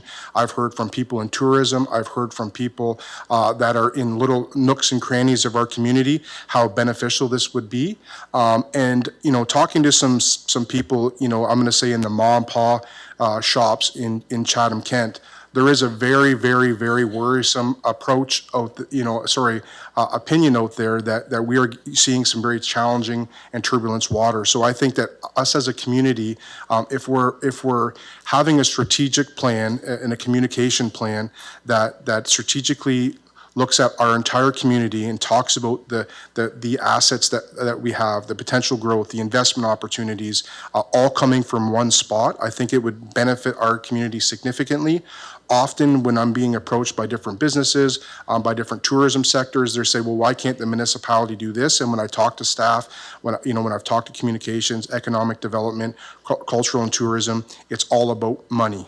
So I think that we as a community, if we can't promote our community as a municipality and promote our downtown cores, which is the absolute fabric to our small town communities, then I think that we are leaving ourselves in a very difficult position. So I wasn't really planning to speak too much on it, but if there's any questions, I'm happy to take them, and I'll just wrap up my comments when I have the floor last, Mayor Caniff. Thank you. Councillor McGrail, and then followed by Councillor Story. Thank you. Through you, Mayor Caniff. I love this. I think it's a great idea. I think it's moving forward. The only thing, and I don't know if it's a friendly amendment or if it's just a perceived, yeah, we'll do that, is I just want to make sure we get that rural flair in there. And that's very important, that piece is the only thing I see that kind of, it doesn't come out to me, but that's about the only thing I think that would be very, very important part of our story. And yeah, just to answer Councillor McGrail's, I think that that's a very important aspect to this. We have a lot of very unique tourism opportunities in our rural areas. We have a lot of unique situations that we can really strategically, tell the story of. Thanks to Eric for actually taking my call yesterday on Sunday night. One of my questions to him was very similar about that. I wanted to make sure that this wasn't going to, shoehorn him into, following exactly what's in there. So he did indicate to me this gives them a lot of ability to alienate from the actual motion. I want to give them that continuity to kind of come up with a strategic plan. I want them to work with the CAO's office, but I really want this to be driven by the communication team and have everybody. So by all means, if there's any type of input that would benefit, communities, I think this is the opportunity to say that, but you've kind of hit the nail on the head. I really want to, look after our smaller communities as well, because investing in those downtown cores are significantly important, as well as our largest one in Chatham. Thank you. Okay, anything else? No, I think we got it. Councillor Story, followed by Councillor Doyle. Thank you, Mayor Caniff. I also agree. I'm all for promoting. We've got so many great communities in Chatham-Kent, and I think it's a wonderful idea to keep promoting them. I think where my question is more about the timing, because I think normally we would see this type of thing at budget, where different councillors would come forward with ideas and suggestions on where we want our spending priorities to go. So I'm just not sure about why we wouldn't do that at this time, and I fully support it in the context of talking about all of our other spending discussions. I'm just not quite sure if there's a reason, Councillor Sakachi, maybe I might be missing sort of the timing piece on this, but usually this would be something I would expect we'd talk about in budget, where we could have the bigger picture of all the other items that might be coming forward to council. Thank you. Yeah, fair point. I think that is why a reason why I did, the strategic development fund. I've heard Gord mention it, and he can correct me on this if I'm wrong. But he has mentioned for one-time funding. This is a perfect fund to address a one-time fund for the strategic benefit of our community. I don't know, Gord, if you want to touch on that, if you think that's a fair assessment. The secondary component is we all know what's happening the other side of the border in regards to the tourism aspects, the traveling, and we're starting to see a lot of people really try to look at other communities within, their own province or their own country. And I think it's important that we take advantage of all the opportunities as well as share our community. And I think it's better to do that sooner than later. And I don't know if Mr. Quinton has anything to add, if there's any concerns with that ask. Thank you, Mr. Mayor. No concerns, because this has come up mid-year. You're putting this forward. I think there should be an annual review of this, and if this is a regular thing, that the next council actually refer it to a future budget process, because is there base funding that's needed for ongoing? So particularly, this gets time for you to evaluate that, and perhaps for the 28 to 31 multi-year budget, there would be a decision on whether you want to see a permanent funding. Thank you for that. Just two final questions, and maybe Councillor Sakachi, would you be open to a friendly amendment where we could ask staff after the year is done to report back, and then if we wanted to continue it, refer it to the next budget, 4-year budget cycle? Would that be something you'd be open to? Yeah, I do have in number 4 there, that administration report back to council on the campaign outcomes and performance measure, 1 year post implementation. It's number 3. Yeah, no, I see that. Okay, well, I guess that. And I think that the goal would be that if it is successful, then staff would bring it back in a budget tab as a recommended, funding source moving forward. I know talking to Eric from the communication side of things, I know he's here, but he has recognized this as a significant challenge for his department, communicating the growth opportunities, the investment opportunities, and I indicated to him, I feel that we could do a better job at doing this, and his first thing was to me is that we just don't have the funding in place now. Had that been, said to me around budget, this would have been something that I would have supported 10 times out of 10, because I think that we owe it to our communities and our rural communities to do a good job at storytelling and branding our communities, within the province, and and lastly, the one thing I do want to add is I did talk to Eric about the importance, and to Mr. Dubin, the importance that we have a lot of fantastic storytellers here in our own community, and the importance of potentially utilizing local storytellers to brand our community and talk about what the great things that are going on. Thank you. Just one final question. So do you think, are we hiring staff, more staff to do this? Thank you. The intention would be to Eric to look at, actually, Eric, I'll let you speak to that since we've had the opportunity to speak about this a couple times. Thank you. Sure. Thank you for the question, through you, Mayor. No, that's not the intention. We would be hiring a third-party marketing firm to come up with the assets, and then using those assets, we would bring them in-house and then execute internally with existing staff. Okay. Well, I think it's a bit of a unique approach, but thanks for the information. Mr. Dubin, you had a comment? Yeah, real quick. I agree with Gord that it's, we use the strategic reserve for these types of things. I think is an appropriate use. The challenge we have, if we waited until the budget, because it's an election year, the budget's probably not going to be passed. I know Gord and I disagree on this. He's hopeful the new council will be ready to go right away. But the reality is the budget usually in election years is a couple weeks, couple months later, just because it takes people a little while. So if we did that, then you're looking at, January, February, potentially even to just get started. So we would have lost almost a year if we do that. So this gives us an opportunity to do it one time. And I like the timing as well, because if it is successful, then should be completed around the time that we're starting to talk about our next 4-year budget. So then it can be, instead of a one-time thing, council of the day can decide if they want to, do it a little bit more consistently over the next 4 years or the next 2 years, that sort of thing. So the timing works out well for us to get started on it now. Councillor Doyle? Thank you, Mayor. That last question that Councillor Story had was mine. I was just, it looks like it was going to be a third-party media consultant that we would hire, or a business that we would hire. So I just wanted to double check there wasn't another staff we were hiring. But no, I think this is a great idea to get some more tourism to our smaller communities. Nice work. Okay, final comments, Councillor Scotchy. No, I think Councillor Finn did have her hand up. Sorry, Councillor Finn, go ahead. Thank you, Councillor Sakachi. Just one question, because I know I'm going to get the phone calls, and strategic reserve is the one we seem to pull from outside of budget. What are we now down to, Gord?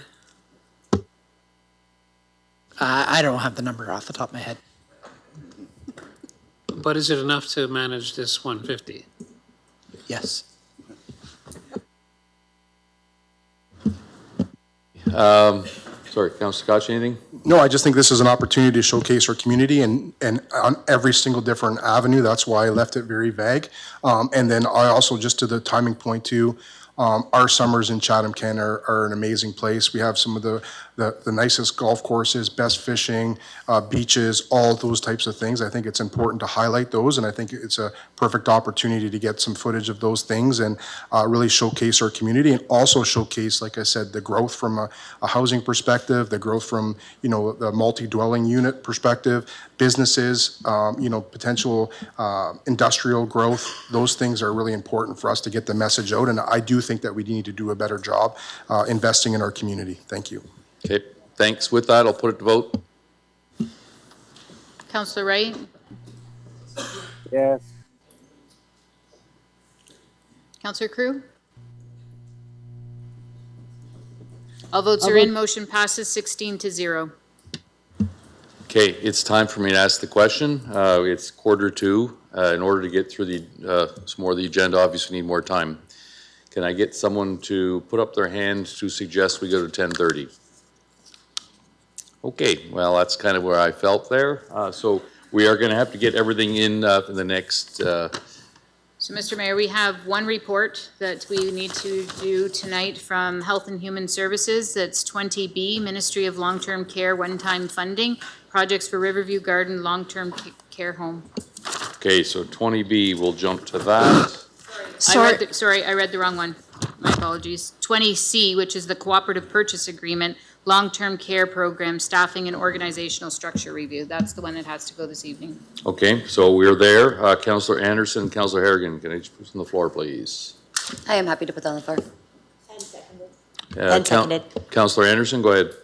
Thank you. I only pulled this because I wanted to give praise to Riverview Gardens and their staffing for really looking ahead and seeing how they can find efficiencies and what they can do better and what they're already doing well. And I just want to give my support for this. And I think that this is a really good expenditure of how we utilize funding, we utilize money. And I want to thank Jody and her team and all of our team through Riverview Gardens that I get blessed to sit around the table with. I'm happy to support this, and I am excited to see what comes from this. Any other questions? Seeing none, we'll put it to vote. Councillor Wright? Yes.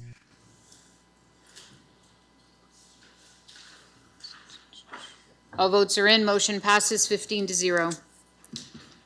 And now, Mr. Mayor, I think we need to go to the notice of motion. There's one that needs to be waived motion, and we'll let Councillor Allen read his. Okay, Councillor Allen, go ahead, then it'll be Councillor Anderson. No, not yours, the next one. I, Councillor Connor Allen, will bring the following motion forward for voting at the May 11th council meeting. Whereas the historic downtown Chatham BIA has requested funding for gates to be installed in between the buildings at 202 and 210 King Street West for the purposing of securing an alleyway that is contributing to social disorder issues in the downtown area. And whereas installation of these gates would be a benefit to the downtown area and have positive impacts on safety. Now therefore, be resolved that administration be directed to review the request from the historic downtown BIA and provide recommendations to council on whether this project can be supported by the municipality, an appropriate funding source, and any steps that would be needed to implement the proposal. Thank you. Councillor Anderson, go ahead. This is the one we're looking to waive 2/3 and vote on tonight. Yes. Sorry, Judy, do I read it in its entirety Yes, right now? read it in its entirety so council knows if they're willing to waive notice. Great, thank you. I bring the following notice of motion for waiving. Whereas the Great Lakes and St. Lawrence River region supports both commercial and recreational fisheries and contributes significantly to regional economies, food systems and tourism and employment in coastal rural communities. And whereas the Great Lakes fishery sector includes commercial harvesting, processing, and related industries, supports regional economies, and contributes to a fishery at more than $1.5 billion annually and supporting over 75,000 jobs across our region, according to the Great Lakes Fishing Commissioner. And whereas many freshwater fish processing facilities are small or medium-sized operations that face labor shortages, aging equipment, limited access to capital, increasing operating costs. And whereas automation and modernization technologies can improve productivity, enhance product quality, reduce workplace strain, and help processors remain competitive in domestic and international seafood markets. And whereas recreational fishing and related tourism activities are key drivers for economic development for local areas, supporting marinas, outfitters, accommodations, and other small businesses across the region. And whereas strengthening the freshwater fisheries value chain supports regional food security, economic diversification, and the sustainable use of Great Lakes resources. And whereas the Great Lakes St. Lawrence City's Initiative Economic Transformation Action Plan emphasizes the importance of attracting and retaining sustainable industries, strengthening regional supply chains, and promoting innovation and modernization to support long-term economic growth and resilience. And whereas supporting a strong and diversified fisheries sector across commercial, recreational, and tourism activities contributes to water-centered economic development by strengthening regional supply chains, supporting local businesses, and creating jobs in waterfront communities. Now, therefore, be it resolved that The city's initiative encourages the Government of Canada and relevant political governments to establish a coordinated, region-wide strategy to strengthen the freshwater fisheries sector, including commercial fisheries, recreational fishing, tourism processing, distribution, and market access. Explore funding programs and partnerships that support modernization and automation of fish processing facilities, workplace development, infrastructure improvements, and technological innovation across the fisheries value chain. Support recreational fishing and fisheries-related tourism through investment in infrastructure, access to waterways, and sustainable tourism.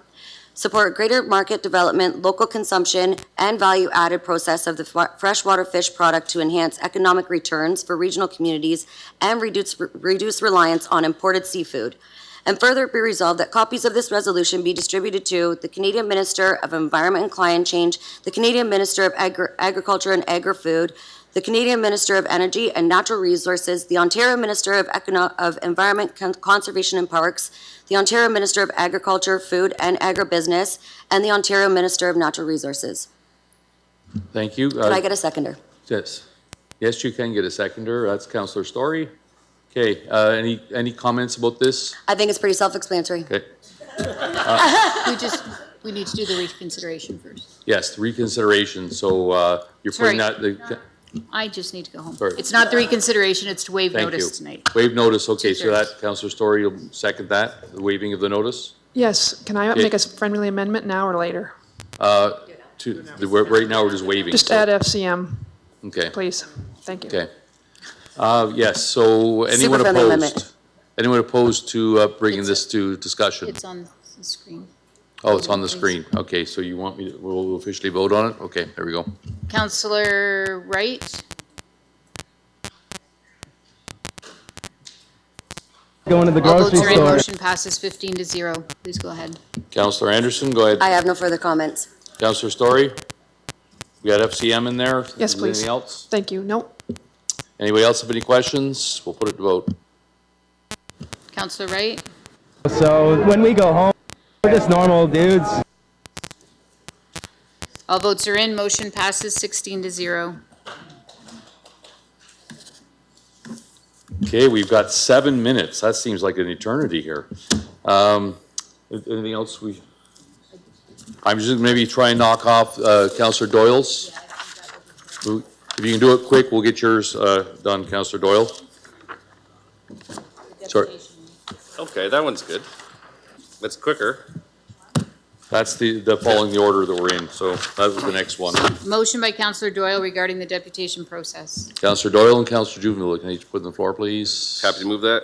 And seconded. Okay, Councillor Doyle, go ahead. So this one's fairly easy. I don't think it'll fail. I just more pulled it so the public knows, or later on down the week, if the media's got no news to put out, they got something. But basically, everybody right now, when you put in your deputations, you have to put them in by Monday at noon, and then Judy sends them to us after that. And sometimes, depending on the day and how many deputations we get and what you're doing that day, like if you're working until 4 p.m. at closed session for today, you don't have a lot of time on Mondays to read. So the idea here is if you do your deputation a little early and get it in by Friday by 4 p.m., those deputations are sent out to council at Friday at 4, and then the public is still allowed to send in the normal deputations till Monday at noon, and then they're sent out to us again Monday at noon. This way, it just means if somebody gets a deputation in sooner, we now have the weekend to read them, and if we need to reach out and talk to anybody, we've got a couple extra days to do that. That's all. Okay. Councillor Juveville, anything to add? No, what he said. Okay. Any other questions? Seeing none, we'll put it to vote. Councillor Wright? Yes. All votes are in, motion passes 16-0. Okay, we got 5 minutes. We'll go to the passing of the bylaws and everything, unless we got time to do Councillor Juveville's. Okay, bylaws, we probably don't have time to do in 4 minutes. So. All right, with that, we will go first. Before I want to mention one thing before we go to the first and second readings. It is Councillor Harrigan's birthday today. She was thinking she's going to get past this without me mentioning it, but so happy birthday. I hope that you enjoyed spending part of your birthday with us. No place I'd rather be, Mayor Canniff, except maybe if the husband and kids were here, that'd be nice too. We could invite them. They could have sat in the gallery here. So first and second reading, Councillor Crew and Councillor McGrail. Can I each move that, please? So moved. And seconded. Anyone opposed to that? Seeing none, motion carried. Third and final reading, Councillor Allen and Councillor Finn. So moved. Seconded. Anyone opposed? Motion carried. The resolution of council, Councillor Story. Confidentiality in closed session meetings. Closed session meetings of council are held to discuss sensitive matters such as Sorry, that's the closed session. You can just adjourn the meeting. We'll bring that one back the next time. Oh, wait, I don't need to read this? No, just the closing out for the adjournment. Oh, I vote in favor. I so move. Sorry. Okay, so it's that Chatham-Kent Council adjourn its meeting to be held on Monday, May 11th, 2026, and that the Chatham-Kent Council authorize itself to meet in closed session on that day to discuss any matters permitted by the Municipal Act. Councillor Story moves that, and birthday girl, can we get you to wrap it up tonight? So seconded. Anyone opposed? Motion carried. Thanks, everyone.